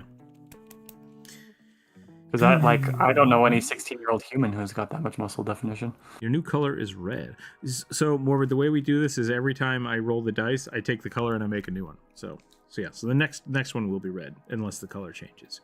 The last one was green when I ended the poll.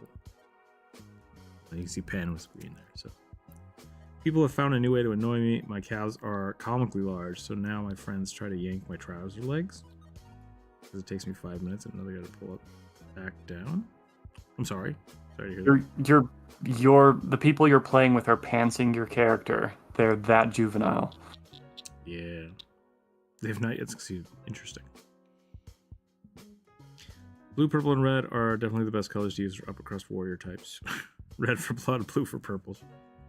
Yeah. I mean, blue and purple are the more expensive colors. Yep. To dye fabric. Pink used to be the male color, no less due to having red in it. Yep. In Japan, pink is still a male color. Because it's very it's strong and aggressive.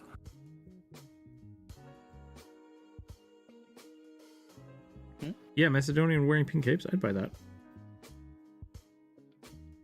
Sure. Samurai. I feel like I feel like I can't remember what kind of horns dragon turtles have. I didn't know they had. Do horns. they have horns? I think so. This one does specifically, but all dragons have horns. So make them not lizards. Fair.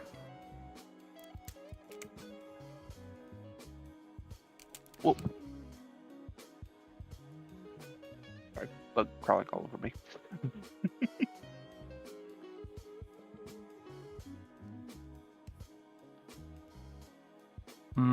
I just remembered I've been hoping to draw a Dragonborn lately because of that blue Colombian blue iguana that I found that is basically the perfect reference material.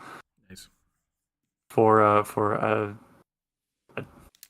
blue dragon, sure, but a Dragonborn for sure.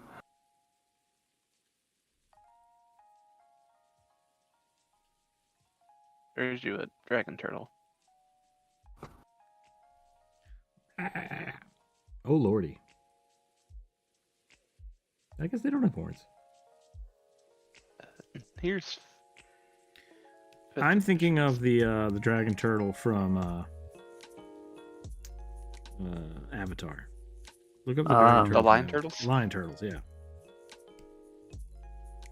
I think they have little dragon horns. Yeah, I believe they had little curly horns. That one, He's got little like fifth ear editions things. kind of have. Yeah. Yeah, you could definitely interpret as horns.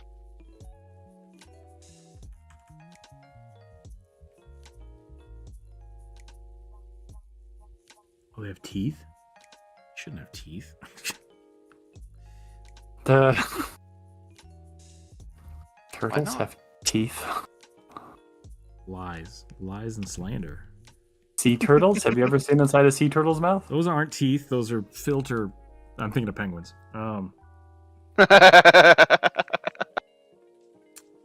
Tortoises have beaks, I guess. Turtle teeth. Yeah, I was gonna say I would argue that snapping turtles would have teeth. Calves are 18 inches. I don't know what that means. I have a tape measure. Let's see.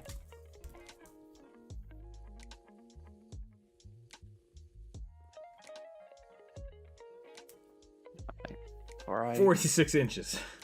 I used the wrong side of my tape measure. Thick. I need to go back to this video comment. 16. I don't Great video, but I don't not quite better. have chicken legs, but my legs are very long and thin. Apparently my biceps are bigger than my calves, so I don't know what that means. It means you always skip leg day. I guess so. My calves are 34 centimeters. I don't have an inch tape measure near me. 34. Whoop. 13 and a half.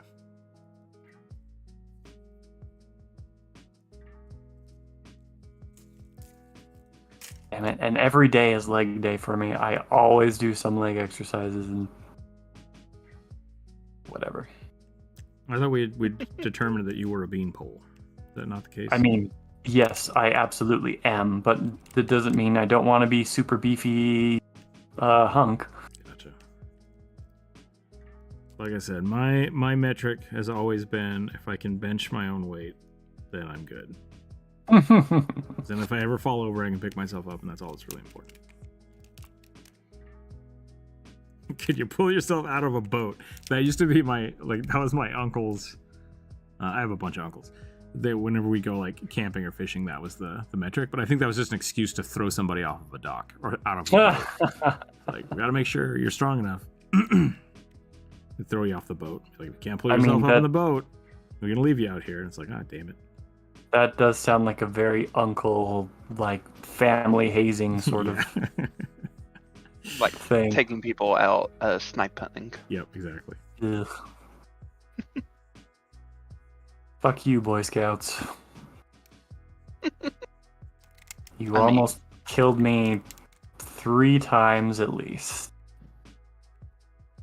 And refused to take me to the hospital all 3 of those times. Rough stuff. Up it up, Buttercup. I hate that thing so much.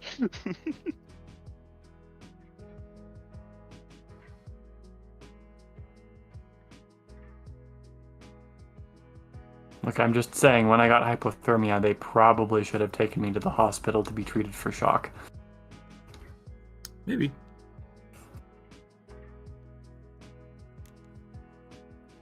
I can't comment.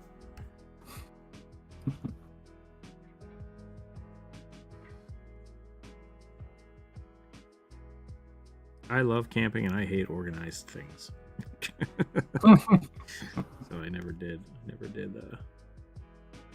any scouts.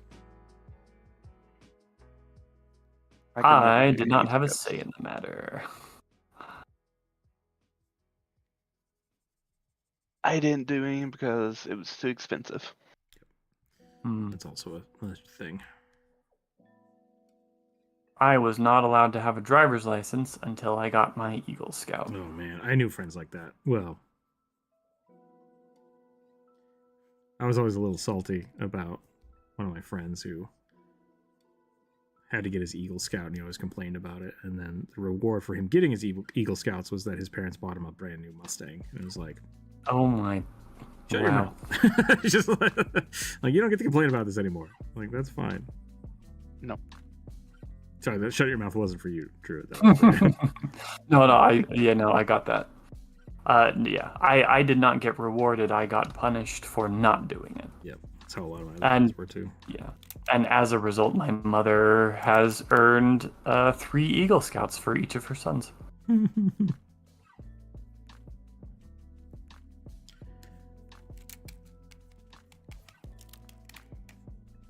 Yeah, I never really got to experience the whole Boy Scout thing or whatever. I was like, just... I lived in a farm. Yeah. So I didn't need all that stuff. Sure, totally. I love camping. I hated formal scouting stuff. I don't think it was good for anybody who participated with it in it psychologically, or physically, or emotionally. People tried to get me to go snipe hunting. I told them they could wander about in the woods for hours by themselves. I was not popular. I got my Eagle Scouts because I grew up in an area where 75% of the time people earning their Eagle Scouts were just given a pass. Their mom did all the work. Gotcha. Yep. I'm late. What did I miss?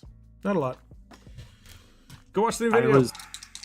I was told a very obvious lie that I know they're not really teeth, but they kind of look like teeth. I was told the very obvious lie that it was really important for me to get my Eagle Scout because it would be important on job applications for the rest of my life. You know, I would be more likely to be hired if I was an Eagle Scout because it proved I could work hard. Ah, I see you're a Mormon. That works. That's really at least that's what it said in southern Idaho. No, it's 100% the same thing in Utah. Half-elf wild magic barbarian sorcerer. Maximum edge. Wait, what? A maximum edge witch hunter raised by witches. Edgelord. They want you to draw an Edgelord. Alright. Half-elf wild magic barbarian sorcerer. I'm almost done with this. Doing red. They double down on the wild magic with sorcerers too. Yeah.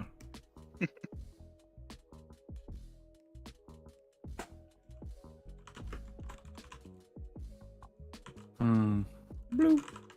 Green. I yelled at Corvus and Dagon about this last night. I'm not going to go back into it, but I'm still unhappy with wild magic.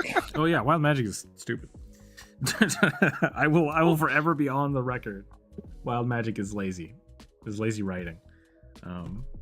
Not that it doesn't have the potential to be awesome, but most of the way it's set up is just lazy writing. What if instead of planning things, we just do whatever? It's like, don't do that. Just don't do Well, I will argue the Wild Magic Barbarian is a better Wild Magic option than the Sorcerer. Because all the things you roll on its 8 things that you get are all beneficial things. I like the concept of uncontrolled magic and like wild magic is fine. Like if that's the playstyle you're going for, I think it's fine. But I really do think that you can customize it per character. You can customize it per campaign. It doesn't always have to have like a could be good or could be bad, but because I like that sometimes. I even have a magic deck that's built around that. I never win with that card, and it's just a troll deck. That's all it's for, and that's really the problem. That's really the problem, is that a lot of times it's lazy, and because people think it's like haha, lol, funny. It's like just make a character, please. It's like make a real character. So, but yeah, I'll always complain about it, but I'll never stop somebody from playing it. Yeah, same.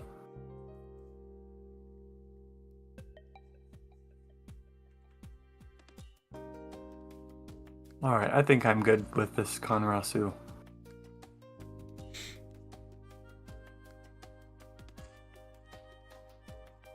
I love the idea that you put forth in the video that like old limbs and stuff, like as they grow old, they become stiff and turgid and stop functioning, so they have to grow new ones. That is right in the book. Like that is their intent. It's kind of cool. Yeah, it's very cool. So I like.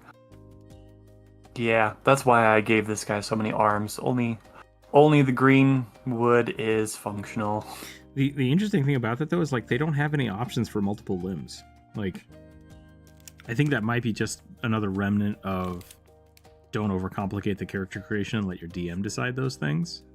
Yeah, I think so. I think maybe it's also not specifically stated because maybe it's left open so that you can do it, and the 3 action economy system that Pathfinder has basically just doesn't take the possibility of multiple limbs into account. Yeah, because with the new system, it doesn't matter. Like, yeah, it doesn't matter how many arms or what are you attacking with? You can attack as many times as you want. It's just you lose as long as you have actions and or ability to do so. So yeah, it's stipulated in the book several times that they could have multiple limbs, but they never really talk about the mechanics of it. Scouts, in my experience, was fun and wasn't horrible, although I had to wrangle a kid who was in my group who hated everyone that didn't suck up to him, and he wanted to be the leader. Bummer. God. I had a few friends that were in the Scouts that like I went on a few Scout trips with them, and it always surprised me because I felt like everybody that was there had no idea what they were doing. and so it was just like, what are you guys trying to learn? Like, that's just a thing you need to know how to do to not die. Like, what are you talking about? So I was not a good kid in Scouts because I was just like, this is stupid. This is just a bunch of kids camping. That's accurate. Nobody knows what they're doing. It's scariest when the adults don't know what they're doing. My older brother has a horror story where he was a scout leader briefly, and the other scout leader who was in charge of, I think it was somewhere between 8 to 10 kids, the other scout leader said they were going to take care of the food, and they went on a winter camping trip where they built a snow cave and slept in it. And the scout leader's idea of taking care of food for at least 10 people was 24 breakfast sausages for 2 meals. I know.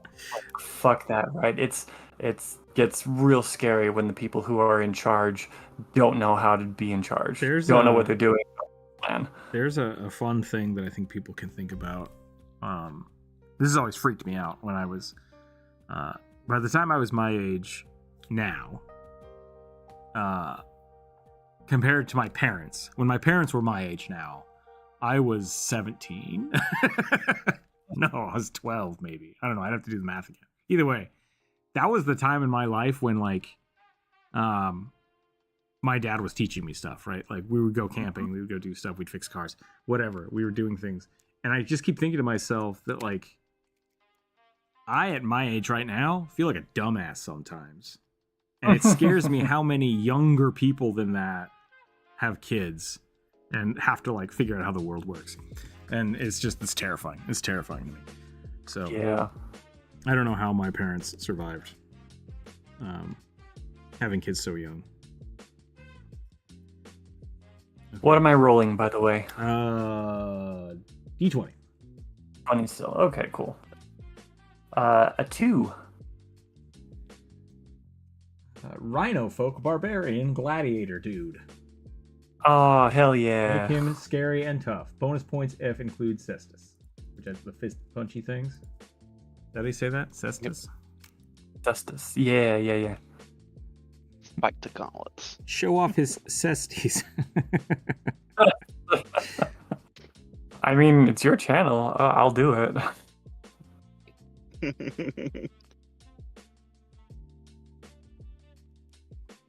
Right. How do I make an edgelord witch? That's the question.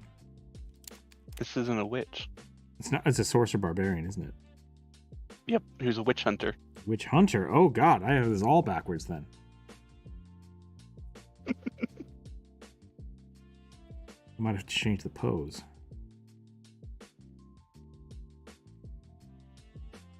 What race was this supposed to be? Hang on. Might not have been given. I wish I stayed in Scouts, even though they were made fun of. Best sort of practical experience you can get of general outdoorsman. Scouts out there, it's much different. It's highly organized and done well. Lots of eyeshadow, some scars. You know, I think a big chunk of it might be that like the Scouts that I grew up around there were two. Was the LDS Scouts. It was run by the Mormon Church, and then the Catholic Scouts, which was run by the church that I went to. And like the guys that ran the Scouts for the church that I went to were idiots. And like my dad was like, "You're not joining the Scouts," because they were idiots and terrified me. And then the few other people that I went, like the few times I went was through the Mormon Church, and I just went with my friends to like some of their events. And so I think those events were a lot of just like day events that they were hosting. So like it wasn't just the Scouts doing Scout things. It was like, bring your friends and family. It'll be fun. Try to get them to join the Scouts. And those were always just really annoying to me. So I never really got to deal with it. I got a lot of my like outdoorsmen just from my family, because all my uncles are mountain men, big beards and all. So I just grew up around it. This must have been a request from chat the other day, because I don't see it in the comments. So yeah, it was from the other day. So it's fine. We're just gonna go with this. Edgy barbarian. I'm gonna go super. Thank you, Burning, by the way. Scouts Canada. Yeah, I assume that the actual scouting organization has some good chunks. I did a lot of 4-H, which is not similar, but like that's the big organization that I dealt with when I was younger. And that wasn't bad, but it's once again, it's run by volunteers, which are usually, you know, adults of young children who are young and don't know what the hell they're doing with their life. Yeah. So it's just dogs without high horses. school graduates. Yep. Well, no, not even like, I don't want to make it sound like they're uneducated. It's just like, God, when I was 24, that was when I realized that I didn't know shit.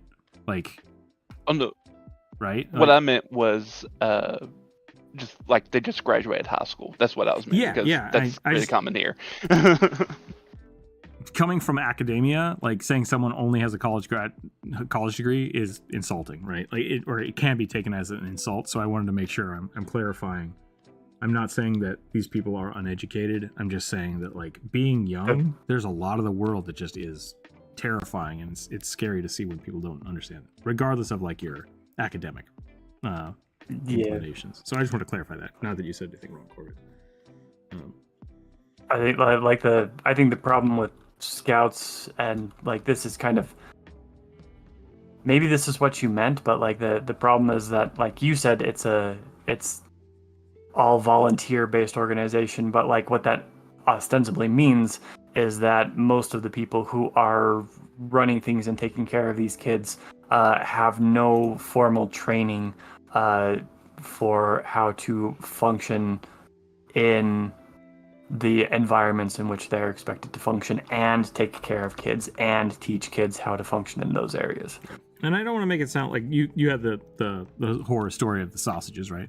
Like that's fine. I have the horror stories of like one of my cousins cooking bacon without taking it out of the package because they were so used to just like throwing it in the microwave in like a tin, and it's like you can't just put a pack of bacon on a camp stove. That's not how that works. So like you have to grow up and learn stuff, and so I don't want to. I very specifically want to make sure that I'm saying this.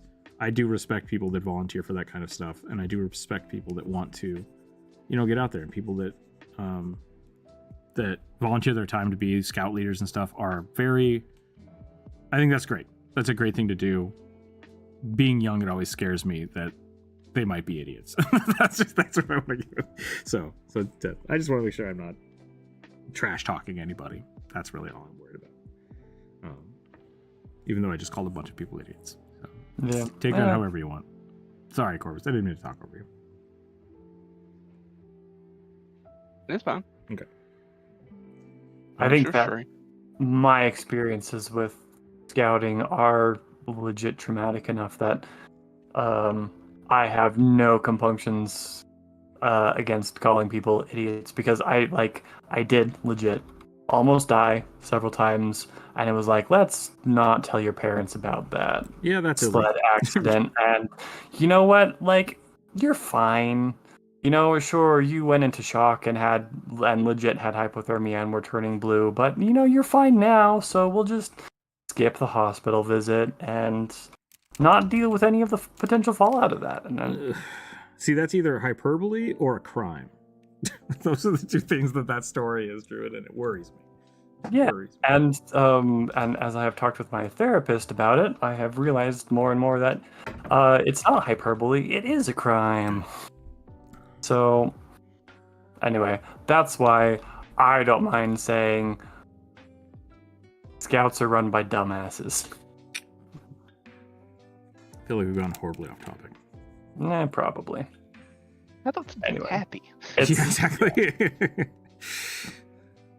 I don't want to go check out the Conrasu Go watch video. the Conrasu video. Don't watch these horrible streams where we get super existential. Go watch the Conrasu video. 1,000 likes, and I'll make a weird space horse video. That weirdly isn't from space. Yeah. Wait, are they not from space? I always think they're a Starfinder race. I always think they're a Starfinder race. I mean, they look like it, right? Yeah. Yeah. But they are uniquely from Galarian Pathfinders. Mm-hmm. Little that's fair. Earth world. They are native to the material plane. This isn't the SCOTUS Sucks podcast. Not yet, it's not. I'm just kidding. I have a huge respect for blacksmiths. They wear leather aprons, big ass beards, completely mandatory, and large hammers, and they can make every tool they use. Yep, I have two uncles that are blacksmiths. One's a farrier, which is different. Around here, they had training. Sounds like Scouts Canada managed things better than the churches did. Yeah, and that's part of the other problem with, like, especially with Idaho and Utah. Like, When we were growing up, like, it's very much a local thing.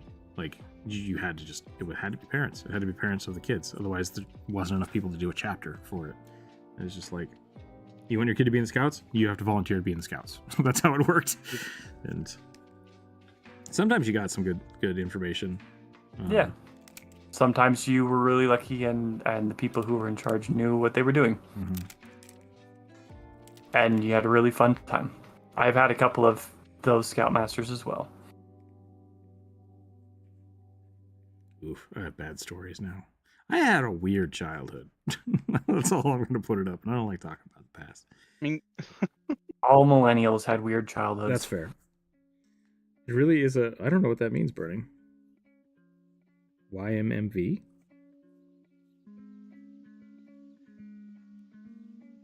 To like tradesmen making things, all the experience of them are really nice. Yeah. I think one of the best ways, it's not the best way to make money, but like something, one of the best ways to ensure that you have a stable job, maybe? Ooh, even less that. Like I mean, the best ways to make money is really like go into corporate America. Like whatever you have, find a corporation that wants to pay you to do it. They will pay you the most money, and it's going to be awful and shitty, and you're going to hate it, but you're going to make the most money. Whereas like just having a trade skill, I think is one of the best things that someone can have, because it does give you opportunities to make money. But it's not promoted enough as an option, right? Yeah. Because it's not the best way to make money. And so there's a lot of people that just go into I mean, even accounting is a good skill to have, but it's not trades work is kind of the difference I'm looking at. Like, it is the trades work of a mathematician, I suppose. Yeah. And so I don't want to belittle that, but like welding can get you tons of different jobs. Blacksmithing can get you tons of different jobs. But you're not going to be working for Google, probably, is usually the way it works out. And so people just don't look at it as like, oh, that's not a good way to invest your time. It's like, I think it's worthwhile to have a trade skill. I really do think it is. Yeah. Yeah. I think my favorite job that I ever did, and I wish I had stuck with longer, was as a cabinet maker. Nice. I did finish carpentry for a while and made no money. Nope. Made no money doing it, but it was nice. It was nice, and it was an interesting. I'm glad I did it. But one of my friends got me into that job, and then after a couple months, he's just like, "Man, I can't pay you. Like, I just don't have enough money to pay you for this." So I'm like, "That's cool. Like, thanks for letting me do it as long as I did." And that's just how it works. But hey, I learned how to use a nail gun and a table saw. That's cool, Chorus. I like that. Oh, he's naked. There's no body part showing. It's fine. Your mileage may vary. Yeah, Burning. I think that's a great way to look at it. Yeah. I may be a science person, but I really like making things. I really want to be a hand tool carpenter, as I said in the last stream. Yeah, and that's where hobbies come in. Like, I think it's smart to have like a full-time job and then have those hobbies. And then once you can actually make a living off of them, switch over, which is really cool. But it is what it is. Don't want to do it for myself. I don't want to have to stress over deadlines. I want to make spindle back chairs. Yeah, and if you can do it, do it. Like, absolutely. Absolutely.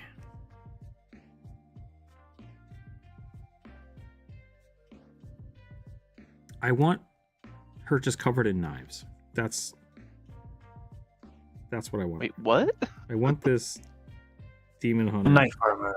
Yeah, just daggers everywhere.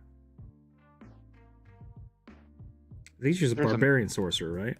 So maybe we'll do like a big old mage slayer sword. Just unnecessarily thick.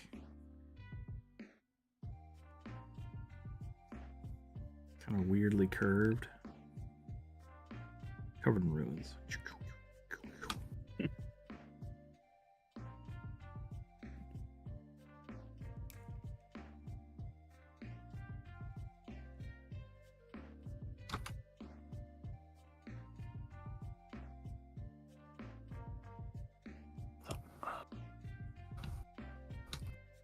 So the scariest thing to me about rhinos and probably rhino people is that their eyesight is terrible.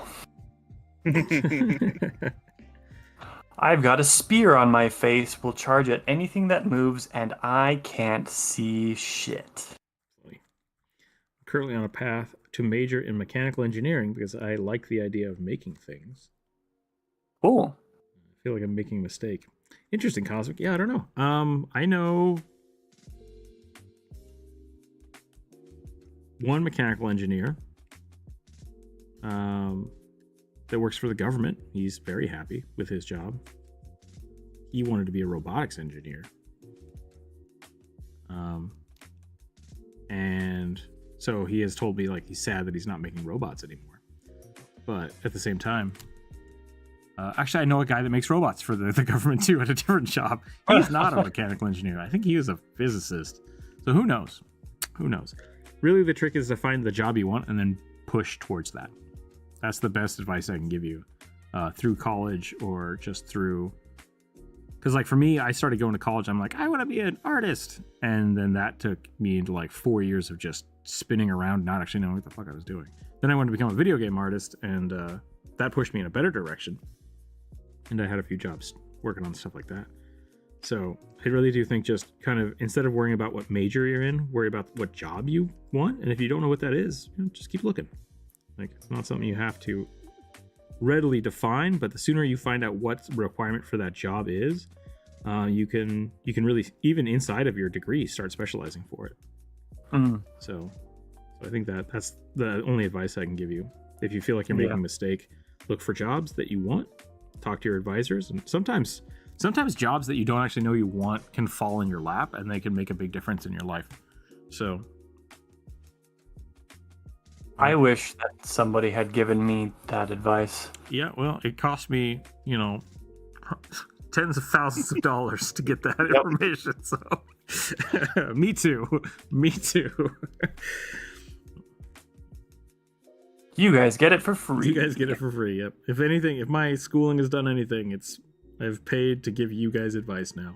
I want to go back to grassroots, hand planes, hammers, axes, a whole bunch of timber, live out in the woods and stay off the society, but close enough in town to buy things. Me too. That's what I want. Same. Yep. Start a rook commune. I can already live that life, and I hate it. So, I mean, well, maybe it would be more fun if you lived in a community that was a little bit more accepting of people. Weirdness. I want to do game design, but I suck at programming, and there's too much competition right now. That's true. That happened to me too. Yeah, that's fair. Well, look, you could just like make an indie game as a passion project. Yep. And put it on Steam, and maybe it'll take off.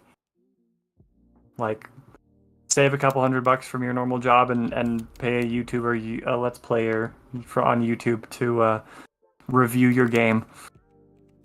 Maybe it'll hit a bigger audience. Maybe it'll take off.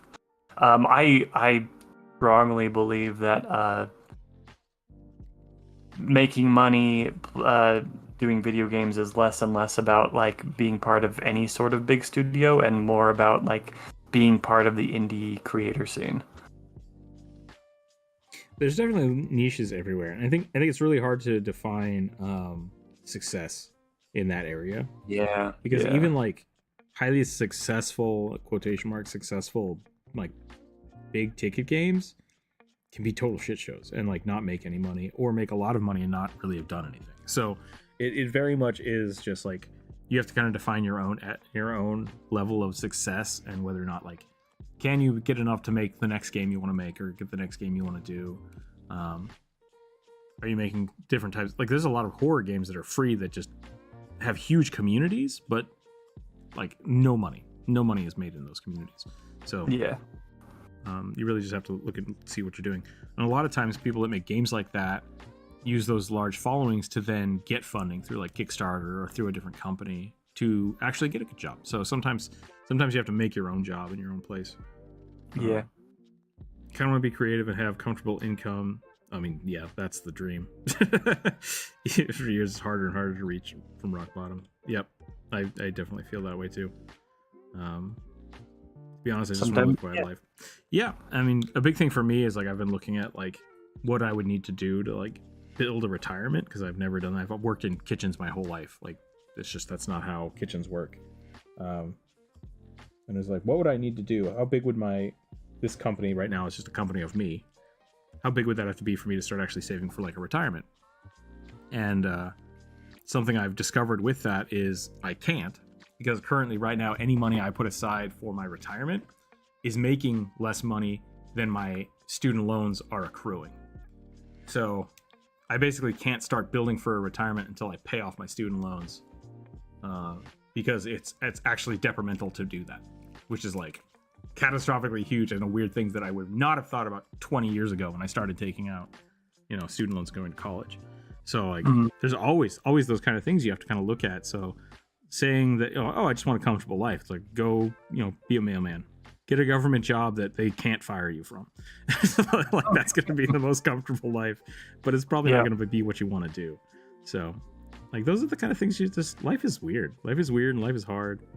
And for a lot of people, like when I was working at the restaurant I was working at before, the first thing people always ask me is like, oh, you have any kids? And I was like, what? And they're like, as soon as you have kids, you're stuck here forever. And it's just like, like, it makes you panicky. When I lost my job at the university and I decided I'll go back to the kitchen because I've worked in kitchens for a shit ton of my life. I'll just work here for a year while I look for another job in industry. And 4 years later, I, worked myself to death almost, never being able to get out of the kitchen. So life will throw weird stuff at you. And you just kind of gotta figure out what you're doing and enjoy it as it comes. So it's gonna be rough. Sometimes it takes you years for a game to explode too. Among Us was out for several years before people figured out it existed. Yeah, that's true. Yeah, and Among Us also like only exploded because of COVID. That's also true. Yeah, no one could really expect that. I mean, hell yeah, Discord is a name now. Yeah. And I remember when we started using Discord, I remember being like, I'm not going to switch from Skype to Discord. That's stupid. And then I eventually did. And then all of a sudden it became this big popular thing. I was like, I'm glad I'm not still on Skype. Skype is garbage. Major reason why I refuse to take out student loans. Yeah, if you can go through school without student loans, like, that's amazing. Yeah. That is one of the things that I feel super lucky about, is I didn't have to do student loans, because my parents are awesome and they like worked their asses off to make sure that none of their kids had to have student loans. That's awesome. I envy you. Considering that I am now disabled and can't work and so couldn't pay off student loans, that's really, really, really a huge blessing for me. Ever managed to get good at hand tool carpentry? I'll make sure to send you a chair, Rook. Maybe you can burn a rugby into it. Yeah, like I said, I'm totally down for a collab. Colleges don't protect you from fields with low success rates. Nope, that's very true. That's one of like the things with ITT Tech, and that's supposed to help, but I haven't really seen how that's working out yet. Because I even have the paperwork that was basically like, oh, we have a 95% applicancy or job rate. And I'm like, that's awesome. And then after I graduated from ITT Tech, that was not the case. They could not find a job. And then they kept calling me every month. They're like, do you have a job yet? Do you have a job yet? I'm like, no. I've applied at all these places you've told me to apply. No one has responded back to me. And then I finally just went and got a job at a restaurant as a waiter because I'm like, I need money. You guys are trying to get student loans from me now. I need money. And as soon as I said, like, well, I got a job waiting tables, they were like, cool, that counts. And then they just hung up on me and never talked to me again. I was like, those guys are assholes. So yeah. They no longer exist, so that's okay. That is true. Yep, they screwed themselves out of existing, so that's neat. I think I'm done with this Demon Hunter. Let's put some runes on here. So let's change subjects, please. Sorry, yeah. Yep. Depressing Fridays. Oh, thank you. Life is depressing right now, man.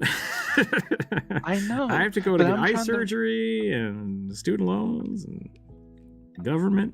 It's just poop. Go watch the new video. Tell me what you guys think about the Konrasu. I'm excited to play with Konrasu more. I'm having fun drawing a Rhino Folk daddy, I guess, is the best description. Yep. That works. needs like a collar. Long live the dad bod. Is that what they're called? Like the little lace collars? The little lace. I thought it was just a choker. Is it a choker? Okay, choker. That's probably what I was thinking. Whatever all the vampire girls in the 90s wore. Yeah. Oh, God, those things.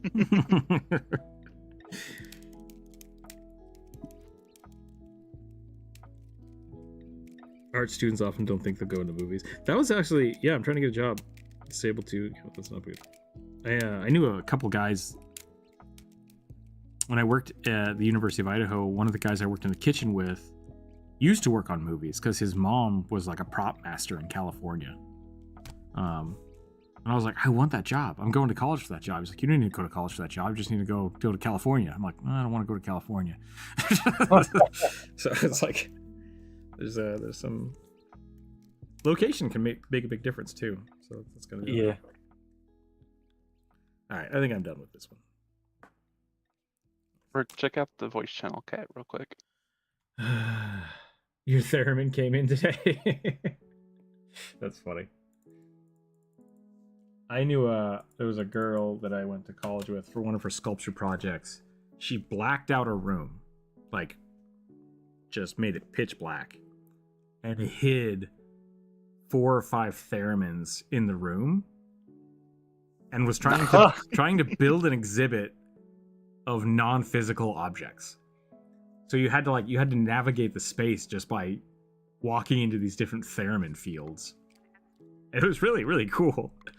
Didn't understand it as an art piece, but like it was interesting. It was really interesting. Look, most air quotes high art pieces nobody understands, including the artists who make them, which is one of the reasons why high art is bullshit. A swashbuckler rogue macaw, Aarakocra, whose ego is only outstriped by his kindness. Those two things seem at odds, but okay. Wait, isn't this just Cass from Breath of the Wild? It sounds like Cass from Breath of the Wild, yeah. I don't know if he's arrogant, though. He's just a bird. And the All birds are arrogant. All birds are arrogant. No, all cats are arrogant. Most birds are arrogant.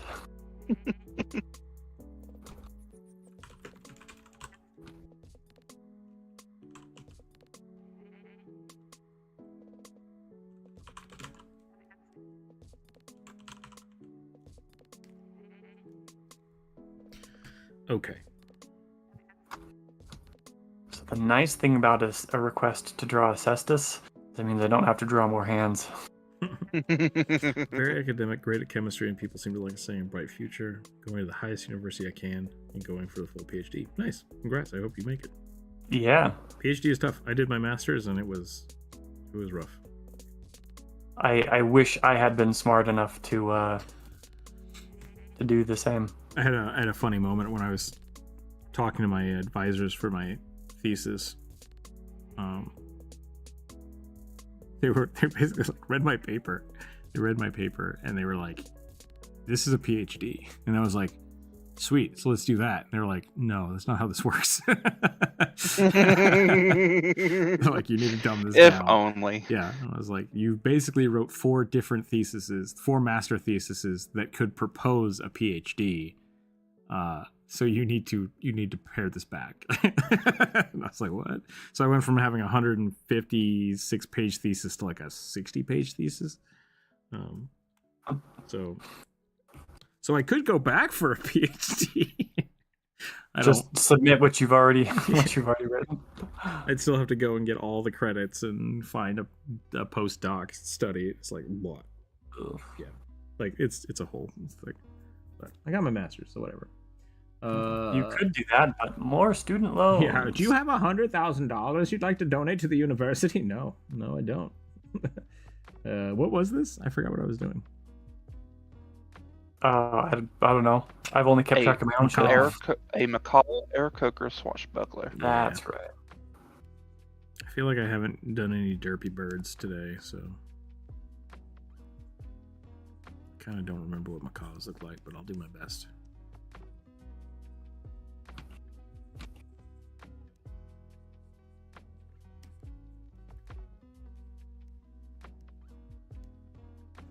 How does gold work?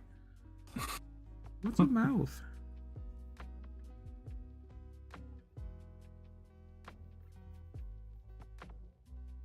I've been unemployed since graduating in 2020 because no one wants to hire anyone who doesn't get work experience from fast food places. I know how that feels. And due to multiple allergies, most common ingredients. Oh, bummer. There you go, Rook. What's been drawn so far? Puppeteer? Oh, a whole bunch of stuff. Oh yeah, I need more of a cooked beak. Well, you've drawn a whole bunch of stuff. I am on my second thing. And you know what? I'm not ashamed of that. So I'm drawing a Rhino Folk Barbarian. What is it? Puppeteer, Gladiator. By the way, I don't know. Sorry, it's just popped in my head. Go ahead. I noticed, Puppeteer, you suggested something this week that I think we drew last week, so I don't know if you just missed it. I think Druid drew it. And I think it should be on the Discord if you want to see that. So I just noticed, I remember reading your suggestion because I was like, wait, we did that one already. So I don't know if you wanted us to draw it again, or we didn't roll it yet, but just thought I'd let you know that that was already on the Discord if you hadn't seen it from last week.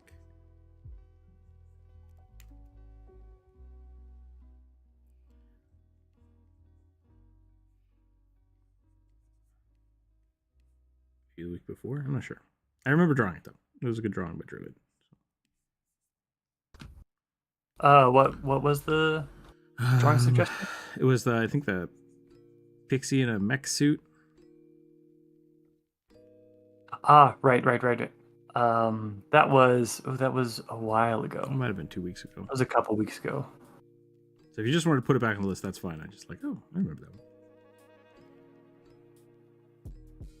To be fair, I didn't really draw much of the pixie, so it might have just looked like a Warforged. Just okay, that could be the case. I think that's just what they wanted was the Warforged.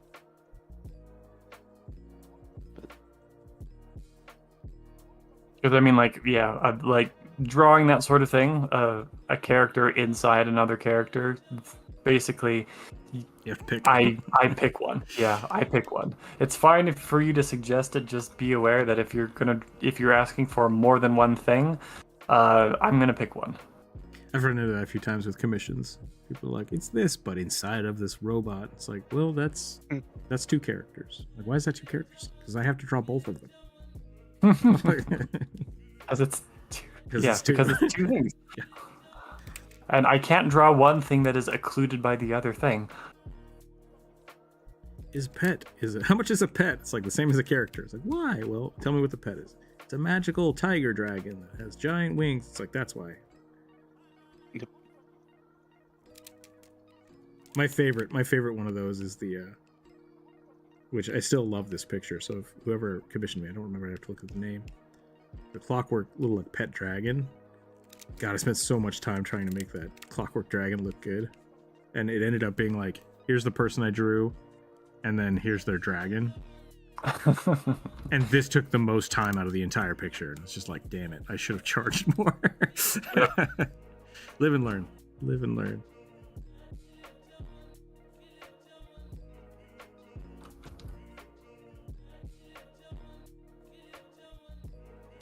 What makes a good swashbuckler?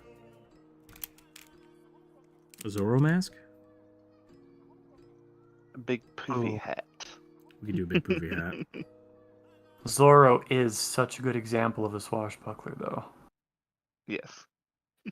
This time I'm wanting the actual outside, not the interior pixie. I really enjoyed the pixie. Oh, okay. Gotcha, okay. Just specified it's lived in the pixie in case the artist wanted to make the subtle version of the outside. Okay, cool. Yeah, that's fine then. I just wasn't sure.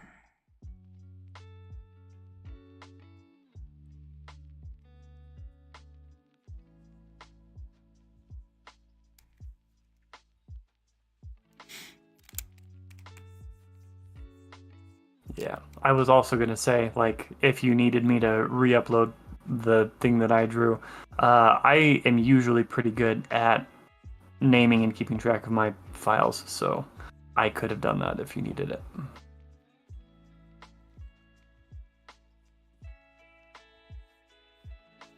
I didn't have to. Yesterday I got every couple of months, I need to preface this. YouTube will send out like a community survey. Last time I did it, it was like 5 minutes. And I was like, yeah, fine, whatever. And so I started filling it out this time. It took me 45 minutes to do the survey. And I was like, YouTube, you should be paying me for this shit. This feels excessive. And a lot of it was like, some of the weirdest corporate bullshit questions that I've gotten from a couple different companies is like, how do you want YouTube to feel for you? Like, in a relationship, like a boss, your best friend? It's like, I want YouTube to be my boss, please. Just completely professional. I don't want any of this other like happy-go-lucky friendly bullshit. Just be a good place to work, you know? Yeah. So. Yeah.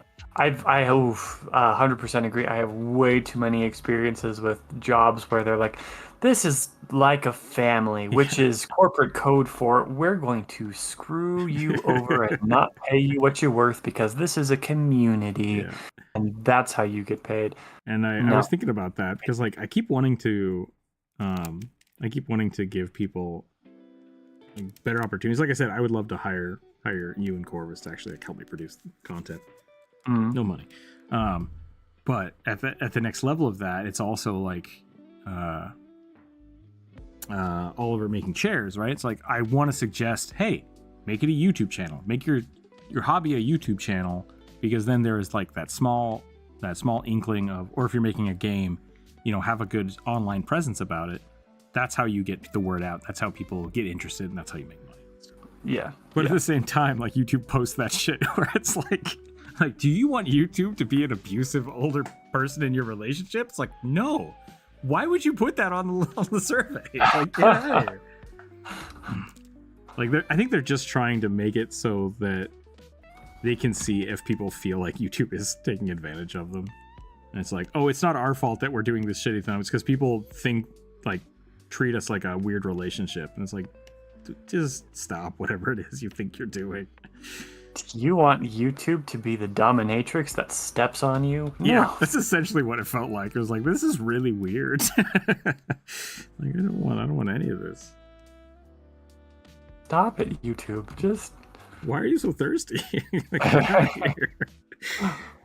It's too damn hot outside already. Yeah, I bet. Quick reminder: sit up straight, drink your water, do some sun today. That's true. I'll do all those things. Thank you. Yep. Maybe I'll take a break and do some push-ups. It's almost 3:00. We should probably call it. But I did start late. But I've only drawn 1.5 things. Right. Tell you what. Okay, so I'm gonna go.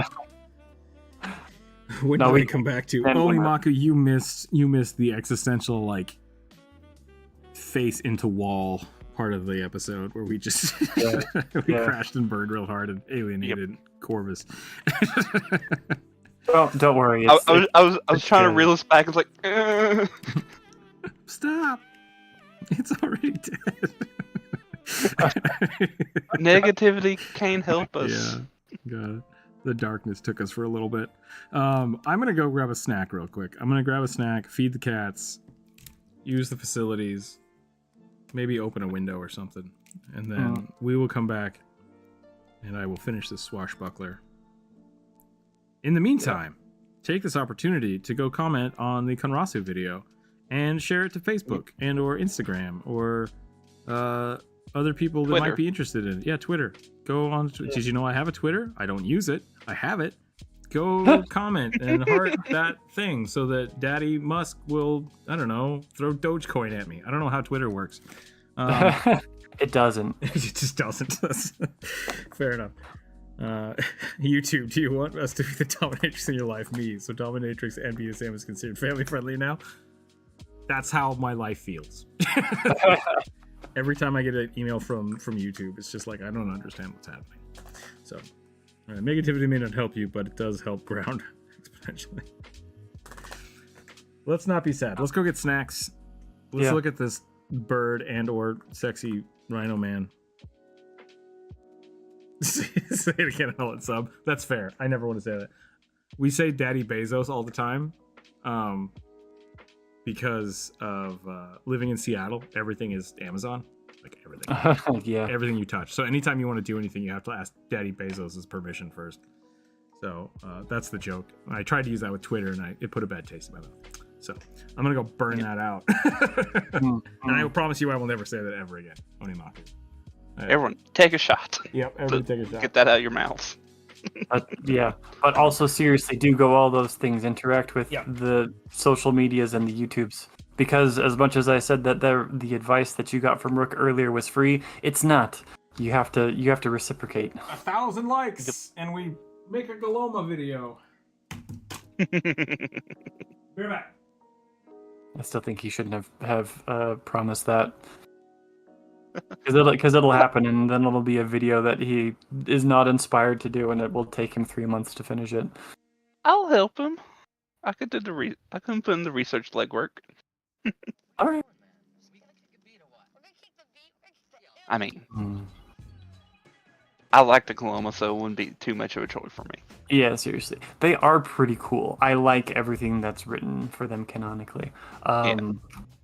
This is a good opportunity. I need to get some more water, so I'm going to take off as well. I'm going to do 30 push-ups too. God, I'm alone. Yeah. Hold down the fort, Corvus. You can do it.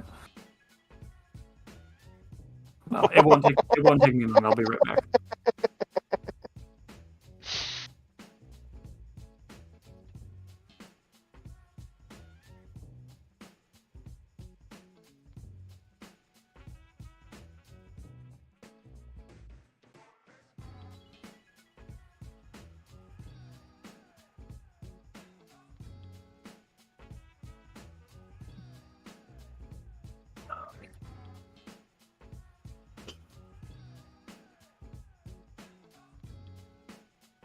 Okay. Panic. I have to panic. It's my shtick.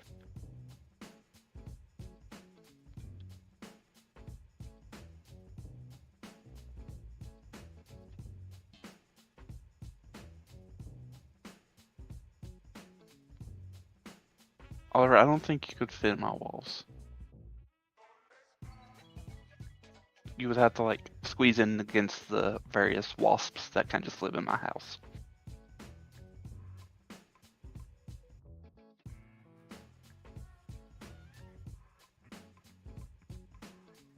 I basically live in a hive.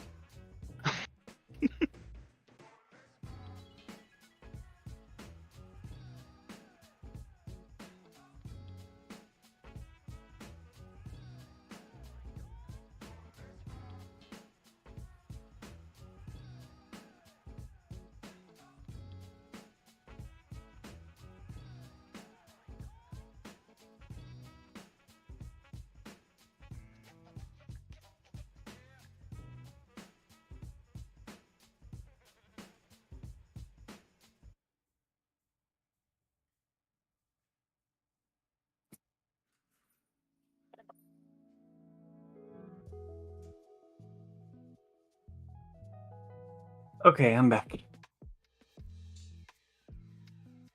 Welcome back. What'd I miss? Okay. Apparently Oliver is living in my walls. What's living in your walls? Oliver. Oh. I don't know what that means. I got a friend of mine to like the video. Yeah. That's all it takes.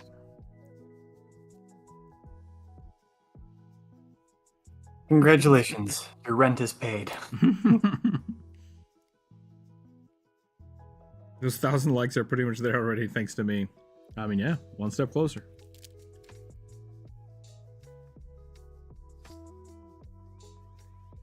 Hey, Bryce here. Yeah. Social media is horrible. I agree. You missed that part of the chat. Yep. Hey, Bry. Good to see you. How are you doing today, Bry? Sadly, it's the only way I can communicate with some of my friends.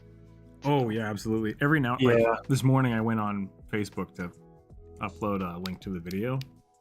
I have a Facebook page for this channel, but no one goes there. And as I was doing that, I realized I had messages, and I was like, uh-oh. And I looked at it, and one of my aunts had sent me a message in like 3 months ago. And she's like, can you help me set up this calendar thing? And I was like, I don't know if she still needs me to help her with that. I feel bad. So, yeah, I'm bad. I'm bad with Facebook. Same. We live in the era of communication in which no one wants to hear anyone else out. I don't touch Facebook anymore. It's not worth it for me emotionally. What was the other? There was another part of that survey was like, what was it? It wasn't Bumble. It was like Bramble or Trumbull? I don't remember. They're like, do you use this? And I was like, I don't know what the fuck that is. There were a whole bunch of random words that I was like, are they trying to trick me into like figuring out if I know if any of these are real, or like are these actual real social media things that I have never ever heard of? Bumble is a real thing. Yeah, I know. I think Bumble's a dating. Bumble's, yeah, it's like that's why I knew it. I know it wasn't Bumble, but it was something similar to that I thought was Bumble for a second. I was like, what? I'm like, oh no, it's not that. Nope, I got a package. 1 second. The only other one I know of is Mastodon, and it sucks if you're not using iPhone. Gotcha. And I don't, because fuck Apple.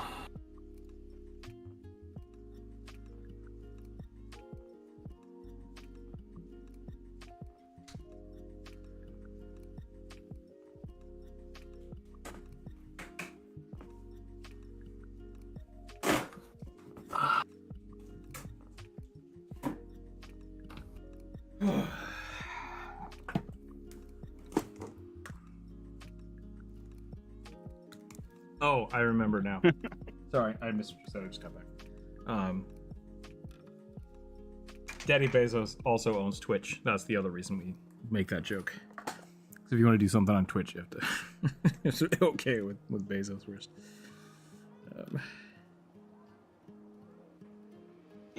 Which something else funny I just discovered: the new Amazon trucks are completely electric. So I didn't hear it. I just like giant blue truck just went whoa, stopped, threw a package at me, rang the doorbell. Whoa, it's like no sound. It's so scary. There are 8 million social media platforms that get used in India extensively. Probably one of those. That could be. That would make a lot of sense. Finally got home from shoe shopping. 4 shops and nothing. Get difficult at my old age. No more orange Converse. I always had to buy my Converse at the Army Surplus store. I don't know why they sold them there. This is the only place I could find them. I didn't know those were a military issue. Maybe they're made out of the same canvas as everything else or something. Probably. Maybe I don't know how you could buy orange Converse at an Army Surplus store though.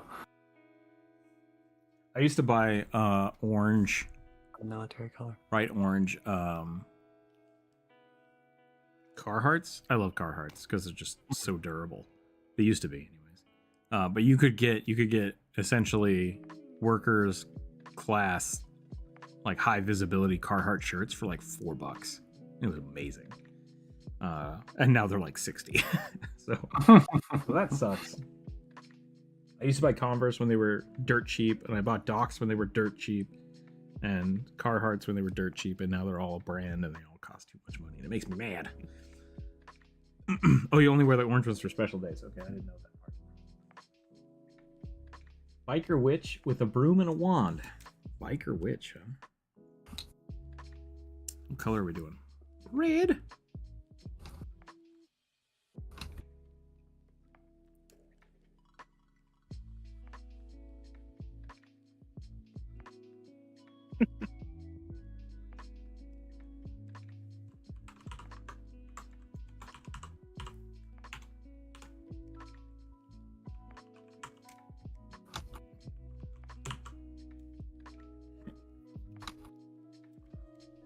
Biker witch.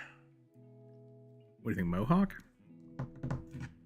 As a size 13, only shoes I'm finding come in black, brown, and gray. Bummer. You can fit Converse. I have wide feet, so Converse have always been kind of a weird fight for me. I have to buy them bigger than I want them, so they kind of clown shoe flop. It's uncomfortable. But I still like them because they're light. I hate wearing shoes, so. Same. What? Shoes suck. Yeah. My feet get really hot and become incredibly uncomfortable. Wear socks. So, wear real socks, people. Socks make my feet sweaty. I've gotten in such a huge argument with like all of my friends have converted to the foot panties. I'm sure anybody that essentially, yeah, it's like pantyhose, but it only covers like the bottom part of your foot. Yeah, what they give you at shoe stores. Mm-hmm. Yeah, invisible shoes. It's just like I wear tube socks. I just always have, and I always will. And I will walk around in sandals and tube socks if I have to. Just out of spite. Just out of spite. Yeah. Part of the reason that I hate shoes now is actually like medically relevant, because part of fibromyalgia is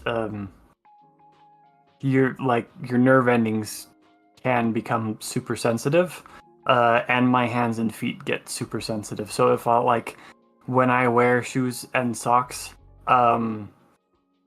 it becomes overstimulated to the point where it's potentially painful. And if I'll wear shoes and proper socks for more than a couple of hours, it's the same feeling as having my foot fall asleep to the pins and needles. Yuck. I'm a big fan of I used to buy really nice leather kitchen shoes. Mm-hmm. And they were amazing. But then the place I worked started using a really shitty cleaning solution that dissolved the rubber in the shoes. Oof. So I basically had to start wearing Crocs so that I could, because otherwise the rubber just dissolved. Which made me really sad because I really like those shoes. But I still have my kitchen Crocs and I still wear them all the time. So I can't complain about that. But I love my moccasins. Those are my favorites. But I don't wear them outside of the house because I want them to stay clean. Other than that, I have a pair of Docs and a pair of Converse I never wear. Yeah, tube socks are great. Like, just let it go all the way up your ankle. It's fine. It's great. I have like 15 pairs of orange Converse. I have to choose the best times. I wear sandals and go hobbit foot. Oh, man. Yeah, those little socks drive me crazy, and I don't know why. Probably because they're just like all over my house, nonstop. I hate them so much. For me, another reason why I don't wear tube socks is, or at least go all the way up, is I have very hairy legs, and so it kind of just rubs the hair off, and just it's annoying and frustrating. And it's like, no. Two solutions for that. Two solutions. One, shave. Two, no.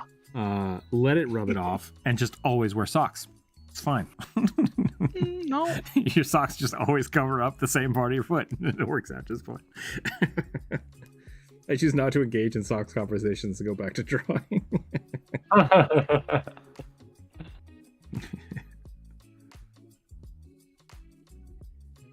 It's been a strange day. Yeah, I'd rather wear sandals like in dead of winter. Wrong with that either. Nothing wrong with that either. But bare legs. Yeah. Essentially.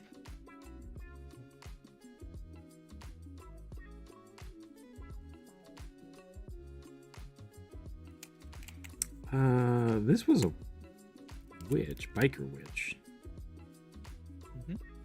A broom and wand. Biker brooms.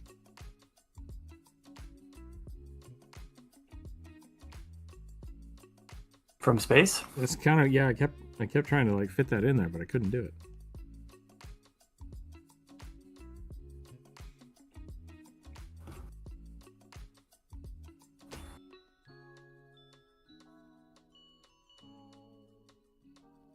I'll give her like a vest. I might need biker clothes in the chat.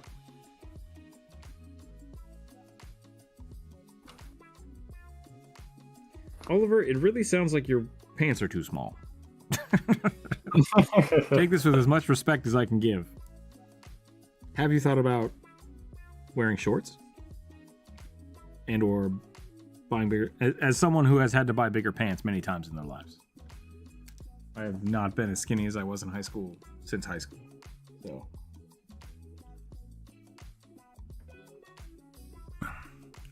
Just wear a kilt. Yep. They'll solve all your problems. That would do it. I do love me a kilt. Your boy bits are designed to dangle. Let them dangle. Oof.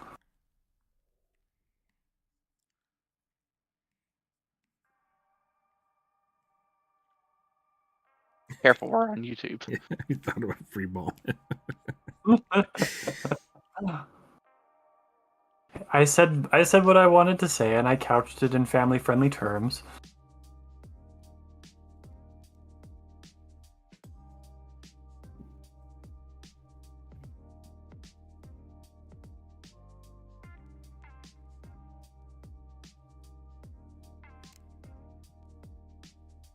Can you guys hear that?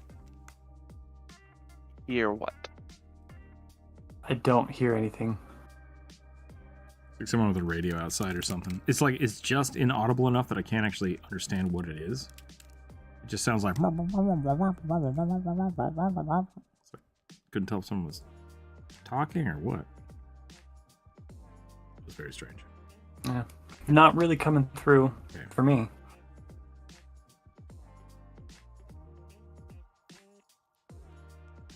Is someone trying to steal my garbage can? What's happening? What is going on You got outside? raccoon problems? Something. Maybe I just have very You hairy steal legs. soap. Maybe. Stop wearing leather pants. That's the other. Oh yeah, like leather pants and chafing is a thing that you cannot escape from. If you're gonna wear leather pants, use talcum powder. Or pay the consequences. Did you say you let socks rub the hair on your legs? I mean, it's more that... hold on, let me check. No, I don't have that problem. Mostly. I mean, buy softer socks. That's I don't know. I have no more advice for today.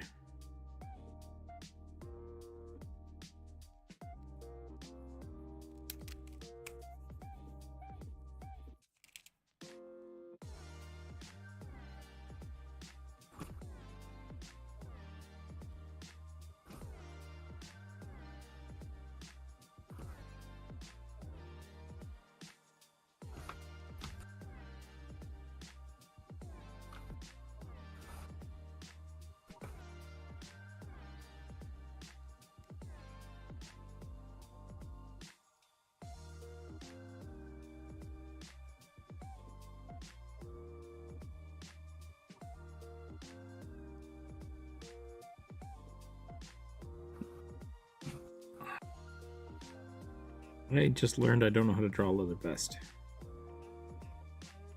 That's just a bikini top and a denim jacket. You knew that though. Yeah, I mean that's a badass look. I guess the vest is just on top of the jacket. Still have a leather jacket.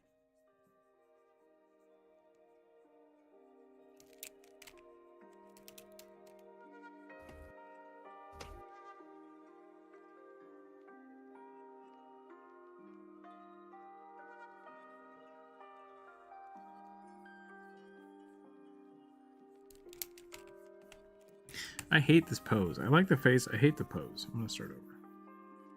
Let's just start over. It's fine. Yeah, when in doubt, delete your art.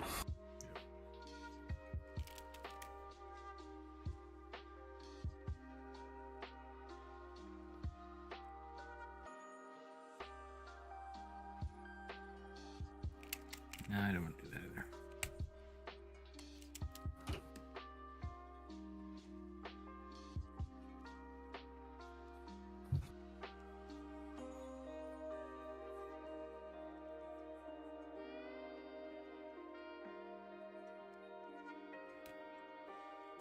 Leather pants are awful.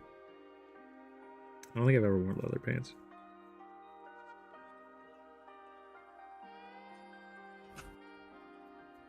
We need a pink option too. Are you talking about for the pen color? Because that's just like pink doesn't work. Unfortunately. Like maybe it would. I could do like a magenta. Like anything too light and just can't see it. So it's gotta be dark. Yep. Which is purple. Different shades of purple. Dark pink really is basically purple. Yeah.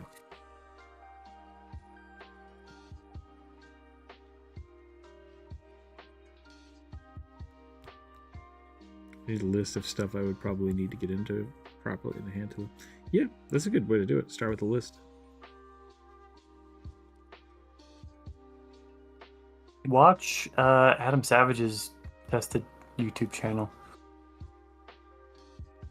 Honestly, I think he gives a lot of really great advice for like setting up shops, for keeping yourself organized, for figuring out what you want to do and how you want to do it, for how to get started on projects and how to not take yourself too seriously and cripple your motivation. There's also like Steve Ramsey does some good, like how to set up a shop. Mm-hmm. Woodworking for Mere Mortals, I think is his. His isn't handcrafted though, but I'm sure he'd be able to find. There's a few people out there that will like go through the steps of doing that. So it's definitely the resources are out there and what you need, like what you need, really like what you want to work with. ClickSpring is currently doing a series of, I think his series is called Tools, Glorious Tools, and he's like going over all of the tools that he uses for like basic machining. Yeah. So like if you're interested in horology or making anything that's kind of like clockwork or like super precise machining in metalwork, that's a good channel to go to if you want any advice for that sort of thing. I just watched a video of theirs. I don't remember what it was though. I've loved his stuff for forever. And like when he started doing the Antikythera mechanism, I like, oh, my nerd brain just freaked the fuck out and I was so happy. And then I got kind of sad when he stopped in the middle. I was like, oh, this has gone the way of all other YouTube channels. And then he comes back and is like, sorry for the delay. Turns out I had to write a scholarly article on everything that I had discovered about this mechanism in the process of trying to recreate it. And I was like, oh, hell yeah. I knew this was my type of people. Bunch of nerds. Brooks says, can I hear it on me? That's my desire to do anything other than art, jumping out the skyscraper window. Yeah, I mean, if you're not in the mood to do art, I wouldn't do art.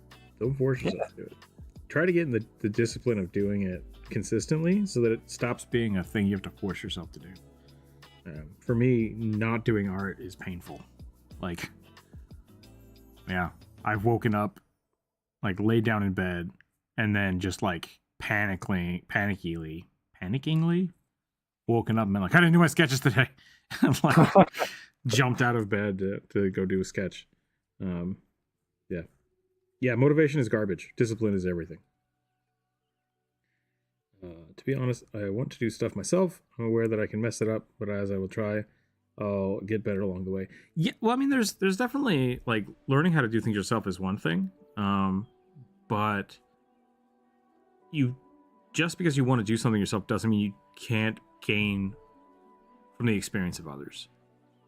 Yeah, that's the same kind of thing I hear all the time with people like, I drew this without reference. It's like, it probably would have been better if you'd used reference. Doesn't mean it's not good, but probably would have been better if you'd used reference. So it's really good, especially if you're aspiring to pick up a new hobby. Just go out and see what people are using, because if all of a sudden you find 10 different people that all buy this strange eclectic tool, maybe get that tool. But also if you find out that people are like, just, oh, all of these people say to buy this kind of saw, I never use it. Like, oh, maybe I don't need that saw. So it's really good to just kind of immerse yourself in that hobby for a while, specifically looking at what people are doing So you get kind of an idea of why they're doing that, and maybe you can pick up your own stuff without having to waste money and time. Yeah. I don't need organization. Just do what makes me happy. I mean, yeah, it's fine. I still think if you look around, you might learn some things that can save you time and effort and pain. Yeah. It's been a while since I've said this on your channel, Rook, but like, I used to say it all the time, and it's still relevant and always has been, always will be. Creativity doesn't happen in a vacuum. Yeah. And what that means is like, everything that you can do or will do is built on the backs of the work of other people. Everything that you know, like you know it because of the experiences you've had through other people, and what you want to make is shaped by those experiences you've had. So like there is nothing wrong with being influenced by other people. Yeah. The only time that can be problematic is if you don't actually know what you want and you let other people tell you what's right or wrong for you. Yep. So like, I agree with that. Yeah. So it's I also like the most I have ever learned in one time was in my figure drawing class, and a big part of that was because it was actually required in the class to we take a break every 20 to 30 minutes, let the model rest, and during that time we were like, the teacher led us around and everybody saw everybody else's artwork, and we did a quick fire critique where people didn't even get to introduce their thing because we all knew what it was, right? Mm-hmm. We all knew what their drawing was, so we just went around. The teacher pointed out, you can see this person is thinking about this sort of thing, or they're specifically focusing on the hand here, and like, so we started to understand how the other people in our class were simplifying what we were seeing, and how we were each kind of going about drawing stuff. And because like I understood my classmates more and saw more different kind of approaches, and was also encouraged to continue doing what I was doing, I learned so much, and I refined my style and knew what I wanted to be doing so much. Yeah. So more than I ever had. So like it is super, super helpful to engage with other people. Yeah. Always is. Yeah, Oliver, I think we're under two different I feel like you are not, how do I say this? We're not telling you to have somebody tell you how to do stuff. So, but don't be under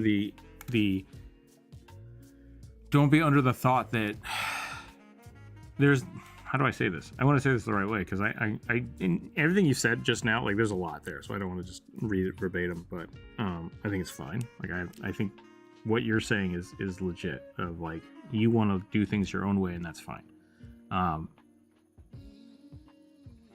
Experiencing how other people do things doesn't diminish your own autonomy.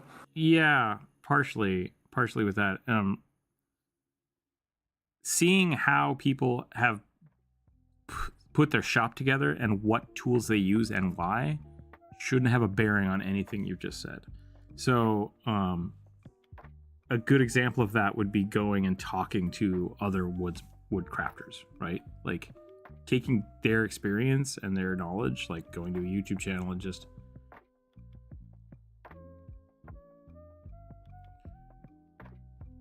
that was nice of her. Maybe. A girl just walked by and picked up my trash can because it got knocked over by the garbage man. And I thought that was weird, but yeah, she just set it up. All right. Anyways, what was I saying?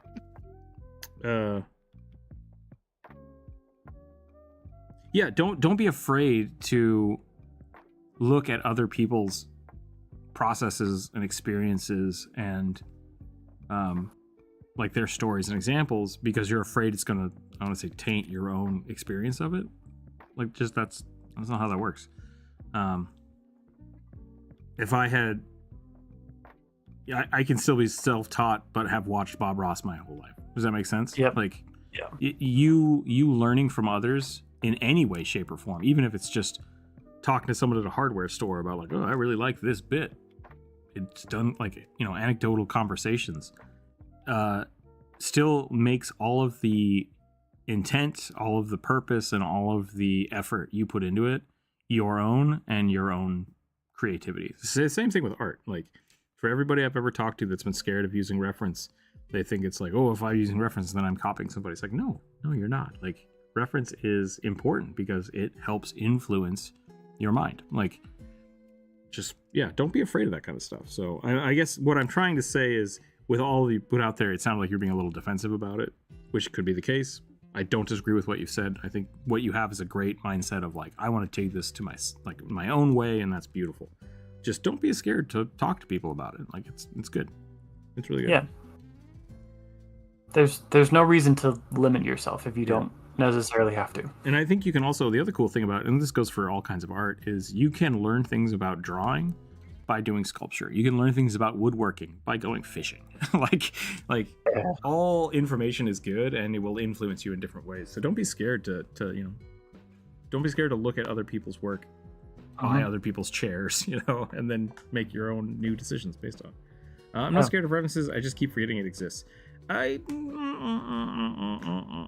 a cop-out. I think that's a cop-out. We're calling people out. Nah, I'm gonna call people out whenever people get snippy about references. I'm gonna call them out. I wanted to get the broom in here, and I feel like I'm not gonna have the space for it now. What is going on outside of my house right now?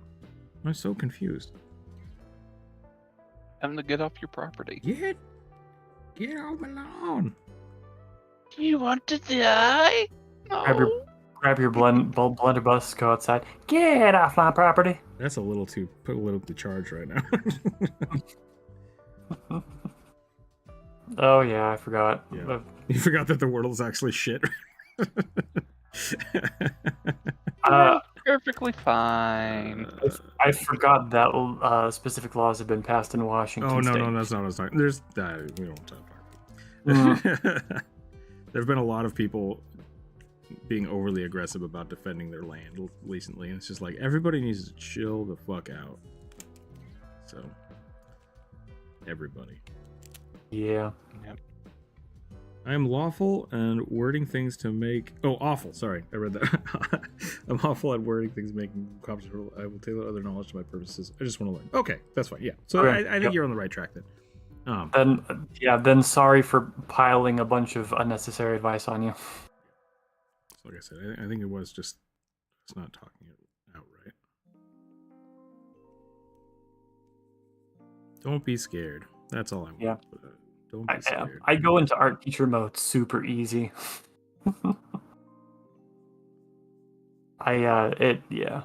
So like what we've been talking about is a pitfall I have seen so many times. All the time, all the time. And like doing things entirely on your own, especially like refusing any sort of outside influence into your creativity is the fastest way I know to get burned out real hard. Like burn yourself out so bad that you can never ever go back to your creative pursuit. It's very common with people wanting to make video games. Yeah. Because video games are like, really a good video game team should be like 8 to 12 people for a small indie game. And people try to do that by themselves, refuse help, and don't want to.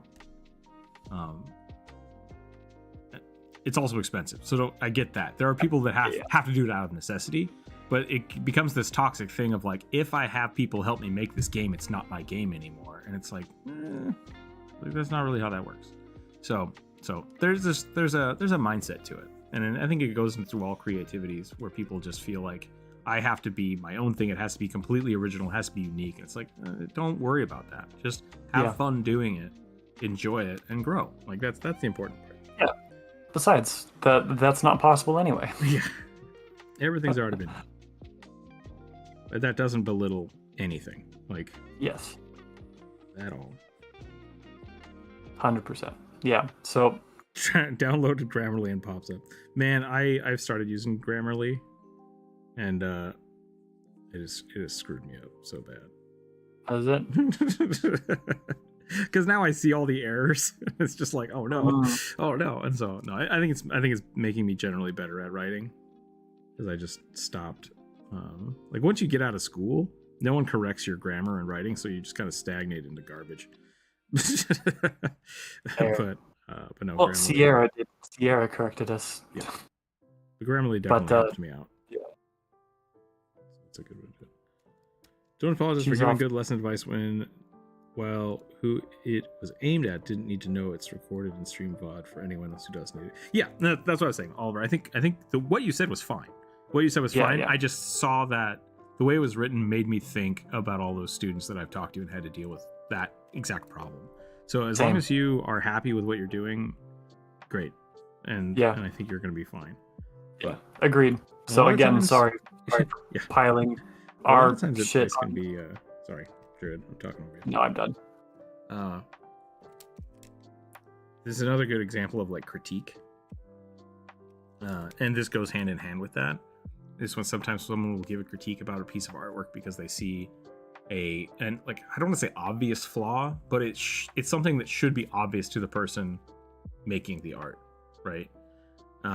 Specifically in this situation is what I'm talking about. Like, and sometimes people would preface things with they'd come up to present something and they'd be like, I know this is bad, but excuse blah blah blah blah blah blah blah. And it's like, if you knew it was bad, why didn't you fix it? And they're like, well, it's just like, I mean, that's the whole thing. I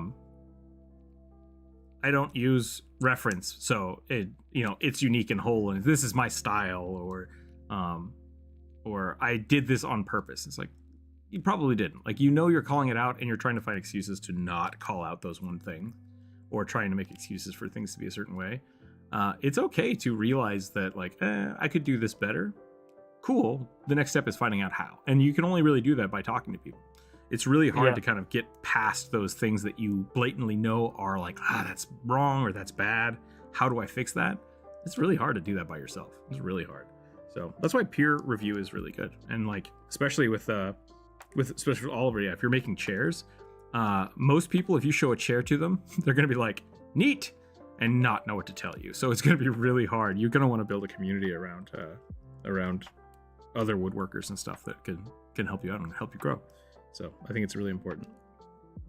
Been using Grammarly since school. Love having an input in writing. Yeah. Students, you teach people. Yeah, I think in different capacities, Jordan and I have both, like, either I was a teacher's assistant, and I was also, when I worked at the university under my graduate degree, I was in charge of like 2 or 3 classes. I wasn't a teacher there. I was in charge of the groups. I had to go to the class and direct them, as well as building educational information and educational courses, content. So like, I've been dealing with that, and being a teacher's assistant as well as an undergraduate, I've taught most of the classes at the architectural department. My experience has mostly been teaching assistant. I have I've never been officially a teacher, although I have I've done some teaching for scout programs for art and ceramics merit badges. You must first use others' experience before you can do anything for yourself. Yeah, and it's not always a must. I think a good way to look at it is there's no reason not to. There's no reason not to learn from others. It's the whole like, do you teach your kids that a pan is hot, or do you tell them that a pan is hot? You can do both. Like, hey, that pan is hot. It will burn you. And then when they burn themselves, it's just like, now you know. So it's definitely beneficial, because sometimes all you need is someone to be like, don't use this tool for that. It's bad. And you could be like, well, I want to learn for myself. But it's like, it's going to save you a lot of time and effort to not do it. So it's good. It's just good to have information. That's always my thing. Is more information is always better, which is the same thing with reference. Like, having reference it's just always going to make your art look better. Doesn't mean you have to copy it. Doesn't mean you have to, like, I have to find a picture that is exactly this pose I need. Just having any reference can get your brain kicked in a different direction than it would have been had you not. So yeah. And like, as a professional artist, you never get away from like looking for and collecting reference. Yeah, building those what are they called? Visual libraries in your head. Yeah, super important. I still minor garbage, and I need to spend more time like watching shows and stuff because I've stopped doing that. I've been spending some more time on mine recently because like I think I have figured out that part of the reason why I have such a hard time with getting what I want out of my digital painting is specifically because I'm having a hard time visualizing. I haven't built the visual library in my head of how shadow and color, like how they're basically interchangeable in an outdoor environment. Yeah, it's different. It's a completely different thing. Yeah, it's very different. It's very strange. And as much as I know about color theory and as much as I know about shading, I don't know enough, and I don't have enough experience trying to render those things. So, and Oliver, you said you need to work better on your English instead of gibberish. I think you're fine. Like really, like I have no fear that you're gonna, screw up anything. I think you said exactly what you need to say, and I think it's good. But it just brought up a topic that Drew and I are both kind of sensitive about. Yeah, I mean knowledgeable about. Like it's not uncommon. Well, that's fair. Yeah. Like I said, it's that mentality that a lot of college students get into, especially those in art field that are generally good at art. Which I know myself, same thing. Like I went into college being like, I'm the most artistic person I know, and then you're like, oh shit, there's a lot of artistic people here. like you find out real fast that your art isn't the best. I'm not special. Yeah. It's like, oh shit. So like it's a very common stance for people to try to be, and I don't think you are, but you were headed in the direction of I'm going to be so unique and amazing that I don't need anybody else. That is a very easy trope to fall into when you're getting good at art or trying to learn something new, because it's just like I was not trying to reprimand you. I was trying to help course correct you so that you didn't fall into the pit that I fell into in high school. And as far as your language skills go, I had no idea that you weren't a native English speaker. Yep, so I think you're doing fine. Yeah, you're doing great. It's far more objective than chemistry. Yeah, chemistry's tough. Chemistry's super tough. What's up, Tasha? Wait, what? What?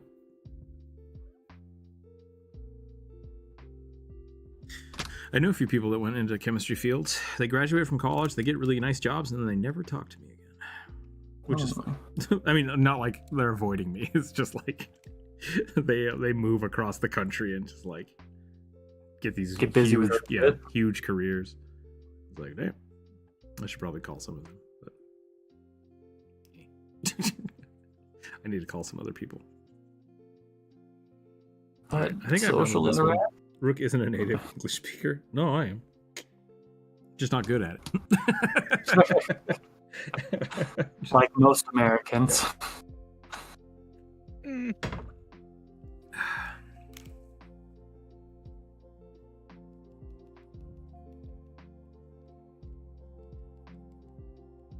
wish I was better at other languages. Same. Big same. No more people who are ASL than speak English better than native speakers. It really is the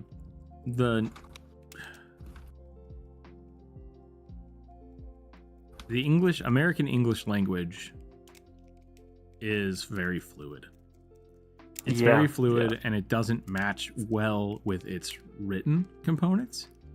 So once you can communicate functionally with the people around you, the other thing is America is huge.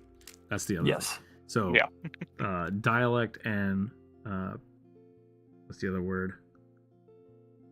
Accent? No, I think dialect might be what I was trying to think of. Specific words that are colloquialisms.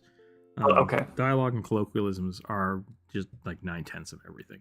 So you go to a different city and you can struggle. You can struggle talking to people for a little bit, but then after you get used to it, and it's fine. It's very fluid. It's easy to get into it. It's easy to pick up an accent sometimes, just out of commonality. Yeah. I feel bad for a lot of my American friends. They can barely do math and write. There's a lot of bad schooling in America. USA English is mostly linking words together. Yeah, pretty much. I don't think it's just USA English. Like, the English language, is a bastard language of 3 separate languages, right? So it's like, it is fucked up, and like, not purposefully so, but it is fucked up in a way that makes it both a really interesting language and a really hard language. So one of the reasons that America has, or that English in general has so much slang and can be as expressive and poetic as it is because of how much of a bastard it is, because of how much it pulls from so many other languages, because of how fluid it is. Like you said, English changes constantly. It just does, and it always will, and that's one of the things that makes it hard to learn. So its detriment is its strength. English, like, we make fun of English a lot because it is our messy. Language. Yeah, it is a language, and it is super messy and frustrating, and we're aware of that because we're native English speakers. We have to deal with it all day, every day for all of our lives. But it does still have its strengths. I took French. Then the next year I took Spanish. Then I took 2 years of Japanese. 3 years of Japanese? Might have been 3 years of Japanese. All the while, my friend was learning German, and I had a Portuguese friend. So my brain is just garbage. But I can generally pick up other languages, and I can see what language is what, right? Like, so the fluency is there to, or not the fluency, the comprehension is there to understand things, but the fluency is not. So like, I have a plethora of other languaged words in my head, and it's just weird. Language is weird. Yeah. I don't have anything that I can actually talk. I can form long sentences about. That's just how it is. So I could probably sit down and learn one, but I think learning a language is something that you really have to learn the fluidity of that language to really comprehend it, versus just knowing, what's the difference between that and like learning Orcish or or Klingon. Yeah. So. English is 3 languages in a trench coat trying to be one language. There you go, yeah. Yes. Yeah, English is kind of like a Creole language that has been allowed to evolve into its own thing. Absolutely. English has 80 rules and follows none of them. German has 20 rules and follows every single one. Just want to know how to speak a word if you've never heard it before, unlike any other language. Yeah, English is super weird. Too big, too strange. The thing that's funny about that thing that was said about comparing English to German is that English is a Germanic language. So English is basically what would happen if Germans didn't follow the rules for their language. What the fuck is going on outside? I need to figure out what's happening. I think I'm fried. Rookzer0 haben guten und langen Go run off the people from your property quickly. Yeah. I'm about done anyway, so I'm good to call it here. I'm still kind of sad I only got 2 things done, but I'm really happy with both the things I drew. So Rookzer0 has gotten good, and I don't know what lustig means. Gensen? I haven't lost it. Couldn't do it. Couldn't break it apart. I'm in England. I should be great at speaking English, but no, kind of crap. Yeah, I think British English is probably some of the worst English in the world. I would agree with that. I said Rook streams are good. Okay, I was close. I got the gist of it. I'm curious what English would look like if it was representative as a person. I mean, have you been to Florida? Florida. English is represented by Florida, man. Find somebody on the beach wearing boots, and that would be the American language. Unless you live in California, I could also in which case, describe Australian. Yeah, no, it's English. close. It's close. Bogan English. I feel like America as a language would be either someone on the beach wearing a cowboy suit, or someone on a ranch wearing flip flops and like board shorts. I feel called out. Same. Stand by what I say. My favorite English is from Texas. Yeah, Gene Reno doing a Texas accent is really funny. I love it. Also, a weird thing to count for like American English is like how British English got a lot of loan words from France. We got a lot of loan words from indigenous English or indigenous words as well as Spanish words. Mm-hmm. Yeah. It's like geopolitics influences language like nobody's business. I think it's a really funny example of that is like Canada has two languages, French and English, and they're very separate. In America, in America, at one point in time was owned by the Spanish, the French, the Dutch, and the English. Yeah. And we're just like, yeah, fuck it, whatever. It all just blended into hot garbage. So yeah, there's too many words and too many rules that just don't make sense anymore.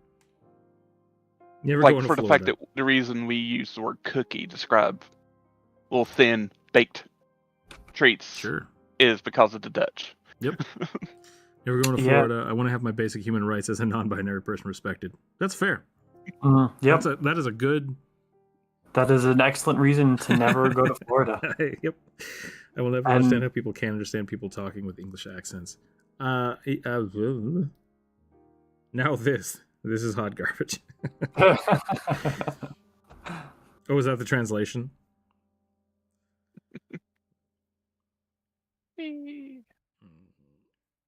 I mean, I've been to places in Idaho where I can't understand people.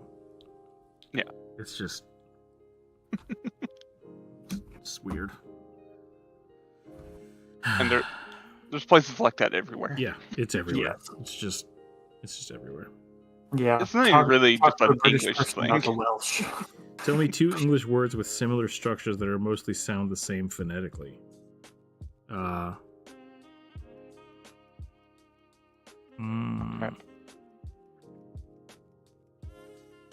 Right and right? Yeah, I was gonna say like wood, and weather. Weather and weather. Weather, wither, either. 2 and 2. Right. Yeah. 2 to 2. There's a lot. Man, I should have given this rhino a more Greco-Roman, or like a Greco-Roman helmet. How would you fit it? I don't know, and that's why I didn't do it. But it would be much more as Gladiator if I had. Is the point?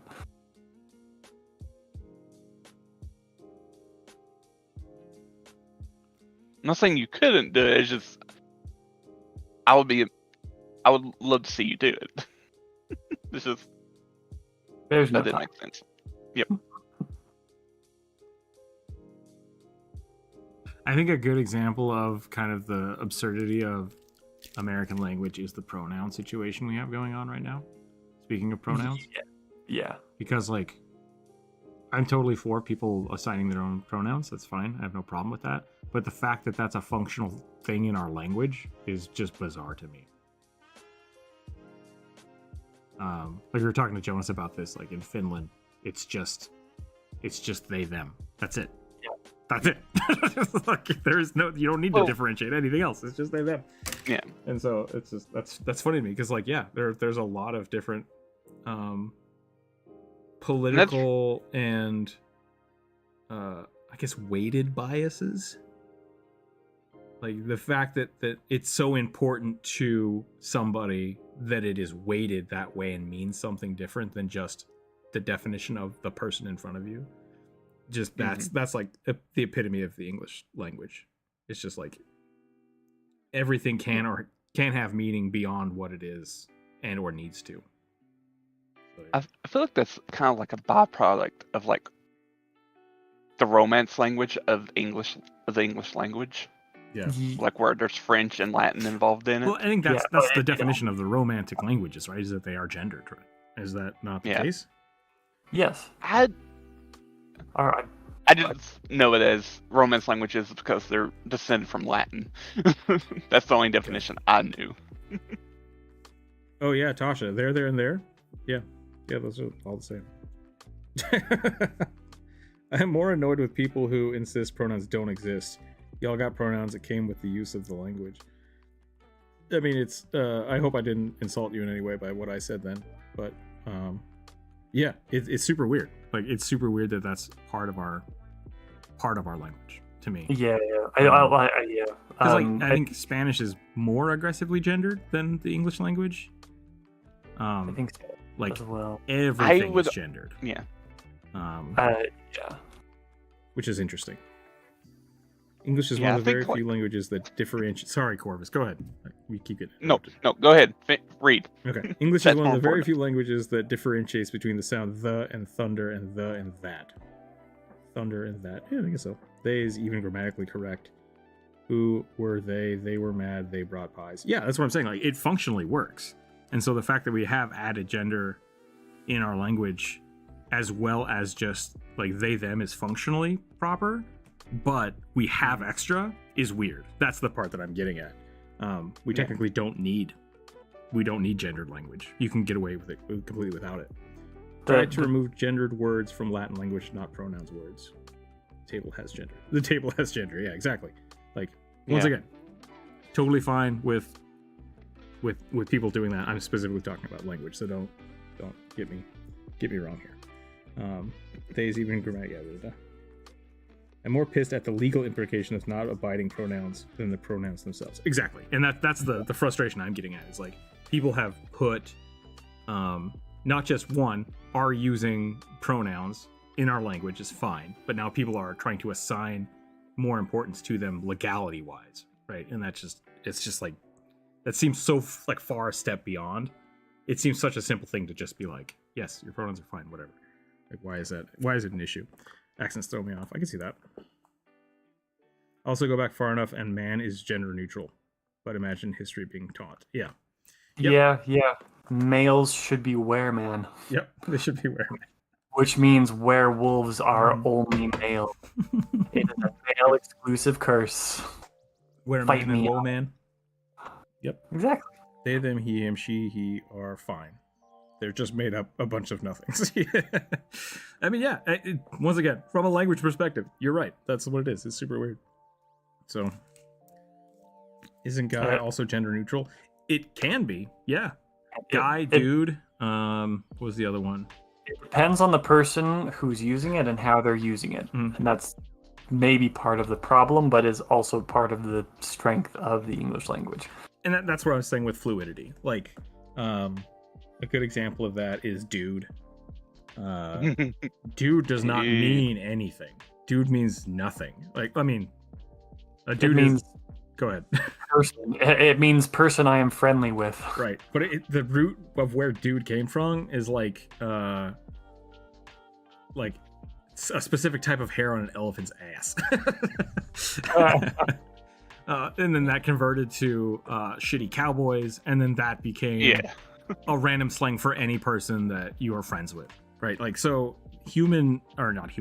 American language is just hot garbage. That's all it is. It's just hot garbage. Again, not just American, like English in general, because British people say aluminium instead of aluminum because British scientists decided to be really passive aggressive against the British scientist who was in charge of naming the element and who chose to name it aluminum. I mean, it is officially first published as being named aluminum. GIFs and GIFs. Yeah. I mean, it's all the same. Yeah. It is a description created to generally note the presence of a person displaying one of two sets of sexual traits. That's the scientific term of genetic sexuality. Yeah, and that has had to change because of research that has been doing about transgenders issues, which are a hot topic and probably not something we should discuss here. Yeah, but like I'm fine with talking about language, but we shouldn't talk too much about the political side of it. So. Yeah, but like part of the reason that there is so much like up in arms about this is because we are learning stuff, and so the language has had to change, and people are freaked out about the language changing. Yep. Change is scary to some people. Change is scary to some people. It is like it like a lot of people feel that if things change, then it means that they've been wrong, or like it invalidates their worldview, and that's not like really a thing. Everything changes, right? But like I understand people being scared of change. Yeah, I understand people being scared of change and not being able to keep track of how the world is changing around them, right? That's a thing that every old person has to deal with. Puppeteer said, "Hey guys." Oh, hey guys. Got it. Yeah. Anyway, I always consider God as a they/them because they are depicted as a man, but they created everything, including man and women.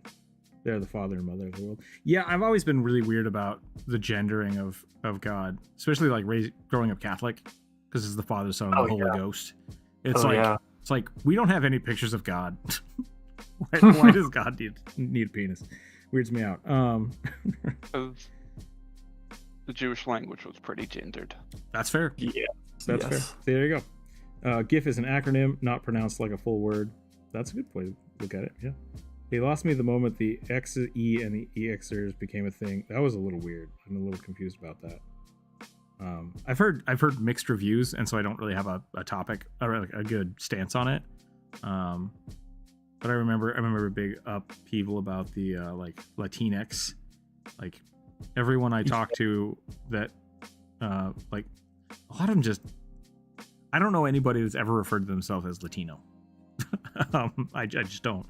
I saw some stats about it where it's like about only 20% would identify that. Most don't particularly care. Yeah, that's kind of where I come up with, because most of the people I talk to specifically are either like they say exactly where they're from. So like I have a friend from Brazil, he's Brazilian. I have a friend from Mexico, he's Mexican. I've known people from Spain. Like it's just like I've never had anybody ever introduce me or talked about themselves as a Latino, or Latinx. So it's a weird word that became like hyper politicized, and it just feels a little. People absolutely correct me on this because I don't know. This is what I'm saying is I don't have a good stance on it. I'm Latino. Okay. There is a huge Hispanic population where I live, and I've had the same experience. Like I've heard, like I'm familiar with the terms. I hear Latina a lot or Latino, but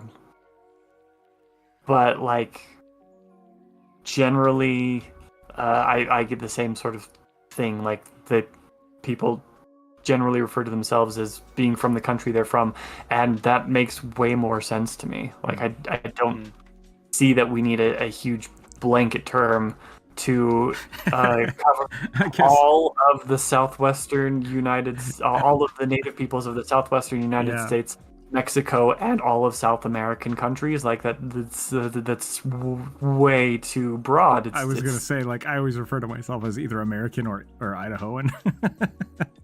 Like I'm from the Midwest, I guess, kind of the Pacific Northwest. Maybe that's the use for it. I just have never. I've only ever heard people on the news use the term until Tasha says I'm Latina. So I refer to myself as Latina. Cool. So you're now the first person I've ever met to use that. So let me know. You put the X in the end if you feel offended. Oh, so it is just an overcorrection for white people, is what it is, or is it? Yeah.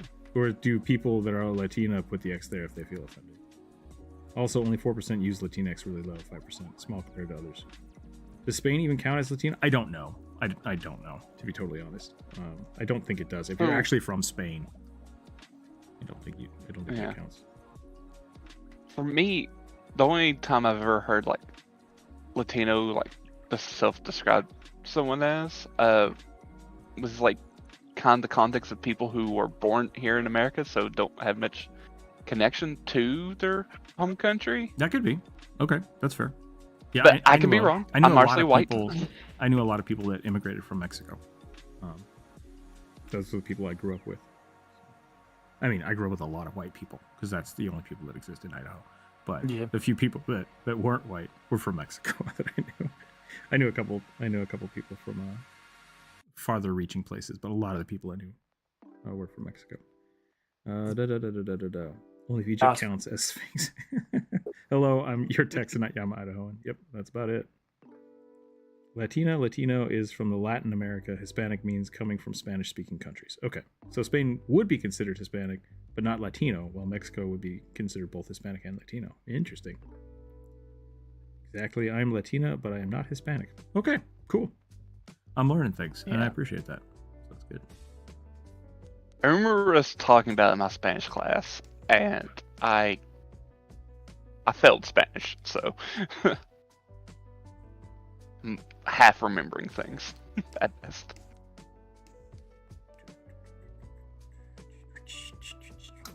I think I've made this rhino a little bit too smooth. He needs some wrinkly folds. Because rhinos have a little bit too much skin. I mean, they are like a remnant of prehistoric animals. So. They're just horses. Yeah, proto horses. Are rhinos? They are related to horses. Yeah, because hippos are. Yeah. No, hippos. I thought so for a long time as well. Hippos have been reclassified. Oh. Hippos have the horse root in the name though, because they thought they. Yes. That's what it is. Yeah. Okay. Correct. But rhinos are closer to horses than horses are to hippos. Oh man, I don't remember. It doesn't matter anymore.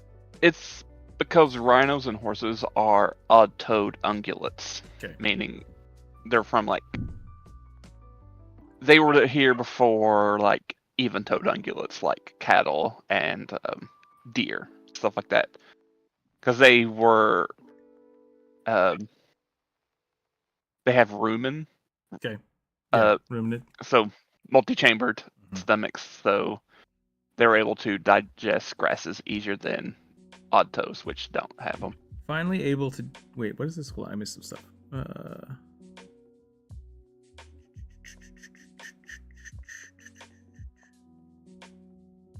Whatever was just said to me got Thanos by YouTube. I'm not sure what was said to you, Cosmic. I'm sorry. Finally able to DM and play D&D again after almost a year. Mother brought me another tablet to use. Awesome. Congratulations. Nice. Reverse stretch marks. I actually, when I was back in the day when I was working out a lot, you can get stretch marks from gaining too much muscle too fast. Yes. Just heads up. That's the thing. That's the thing. What? Yeah. Latin-based I've languages. never had that issue. Oh, it is so hard to put on muscle. Latin-based languages have a bunch of rules and usually follow most of them. That's why it's harder for someone who is English native speaker to learn Spanish, for example. Interesting. Hippos are more related to dolphins. Well, that's terrifying. Christmas gift. That's awesome. Did you know hyenas are more related to cats than dogs? I didn't know that. Hyenas are weird.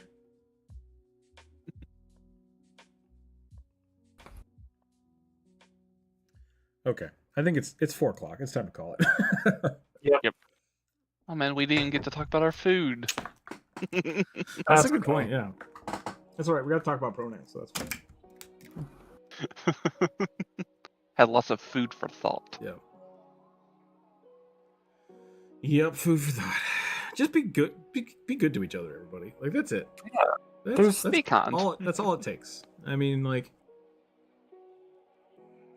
that's it. Just be kind. if someone asks you to do something and it doesn't physically harm you, consider doing it. That's it. It's like there's no reason for all this contention that we have. Just be kind. That's all I want. And money. I want people to be kind, and I want people to go like that video. We get 1,000 views, we'll do the Global video. It'd be great. Too much muscle too fast? Nonsense, really? Yeah. No, I have some stretch marks on my I don't know if I have them anymore. I used to. Around my shoulders. I knew a guy that got stretch marks on his biceps because he just did too many curls. I mean, like, this is over like months. But absolutely. Respect is earned, not owned. That's fair, I guess. But also, it doesn't take much to, offer respect to people. It doesn't hurt you to be respectful. Yeah. And that's kind of how I want to live my life. So I'm going to do that. I'm just going to be respectful to everybody until they lose it, and then fuck them. Yeah. I half disagree with respect is earned, not owned. Respect should be the default, and then you stop giving respect when somebody proves they don't deserve it. I like that too. Okay. That's all I got. Cosmic, only in the US they use Latinx anyways, trying not to offend people and actually offending the whole nation. That's the problem. Yeah.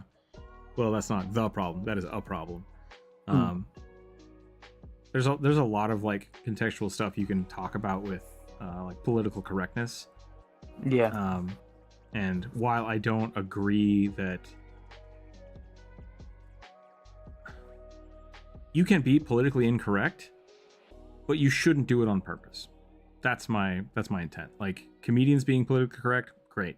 Saying something that might be politically incorrect and offend somebody, that's like, that happens. But if you're only doing it to hurt somebody, that's not cool. Like, doing something inappropriately on accident is way different than doing something intentionally, which I think is a lot of things politicians do. They say things just to rile people up. And the opposite of that is people being overly protective, overly sensitive. And it's like, yeah, you don't have to do that. You just have to be kind and be like intentional. So, yeah, just be respectful. That's it. If you say Latino because you think that that's the best thing to say and someone gets offended by it, you can apologize for it and ask them what they would prefer. I think that's the best way to go about it. And in a country as large as ours, like, that's hard. That's hard to do because you're probably always going to offend somebody. You just got to do your best. Try your best. Yeah. That's all you can ask for. There's nothing wrong with making a mistake, apologizing, and fixing it. And that's my big thing with, especially with pronouns. When I was just getting on YouTube, I was honestly scared about mispronouncing anybody's pronouns, so I got into the habit of just saying they, them. And I actually prefer that now. Like, I prefer just degendering everything, which I realize is not good for inclusion. Because if you just always say they, them, then, so if I ever mispronounce something, then you would like me to correct it, let me know. I'm fine with doing that. But I kind of am trying to degender my life. Just trying to be very, very open about things. Because I think that's the best way to go forward. Like, I think it's the most polite way, because I don't think it's offensive for me to say they, them to someone who doesn't declare themselves one way or the other. And if they are offended by it, like, I can say them, like, he, she, for whatever, for them, that one person, right? Like, that's the way I can do it. So just refuse to play the gender hopscotch. I mean, that's kind of it, but I'm trying to do it in a respectful way. Because I don't know everybody. And I think that's the biggest catch, is like, if you're trying to do something to make everybody happy, you're not going to win. So the best you can do is play the game that you are trying to be respectful to everybody, and then make corrections when you need to. I think that's how life should be. Like, that's how everything should be. Be respectful, and when people prefer something, try to accommodate them. There's nothing wrong with that. It doesn't cost me anything. You should say things regardless of if it's PC, with the intention to discuss, not to insult. Yeah, exactly. Like, if you are just trying to get a point across, say it the way that makes the most sense, with the intent of not insulting people. And I think a lot of people just do want to offend. Like, they do want to make noise. and that sucks. Like, that's not Yeah. being kind. Anyway, I think we've hashed this out enough. Yeah. I need to work out soon, so we should wrap up. Yeah, I'm gonna go chop some wood because that's what I like to do on my free time. All right, thanks for hanging out today, everybody. Thanks for giving me a weird stream to talk about after the doctor. Next week will be normal. I'll put up a video on Monday, or a post so people can suggest their stuff. I'll post all this stuff on the Discord. Really, I do mean it for the I'm trying to get the videos to pick up a little more steam because they're only coming out like once a month. So if you do have the means to have more people view the video or give it a thumbs up, that would be super helpful to me. That's the best way you can support me without throwing money at me. That's it. Yeah, thanks for hanging out, guys. Everybody. Yeah. People. I like saying guys. It just feels good. So have a wonderful, wonderful weekend. Stay happy, stay healthy, keep your dice on the table. We'll catch y'all later. Gloma video next. 1,000 views. 1,000 likes. Make it happen if that's what you want. Bye, everybody. Have a good weekend. Bye.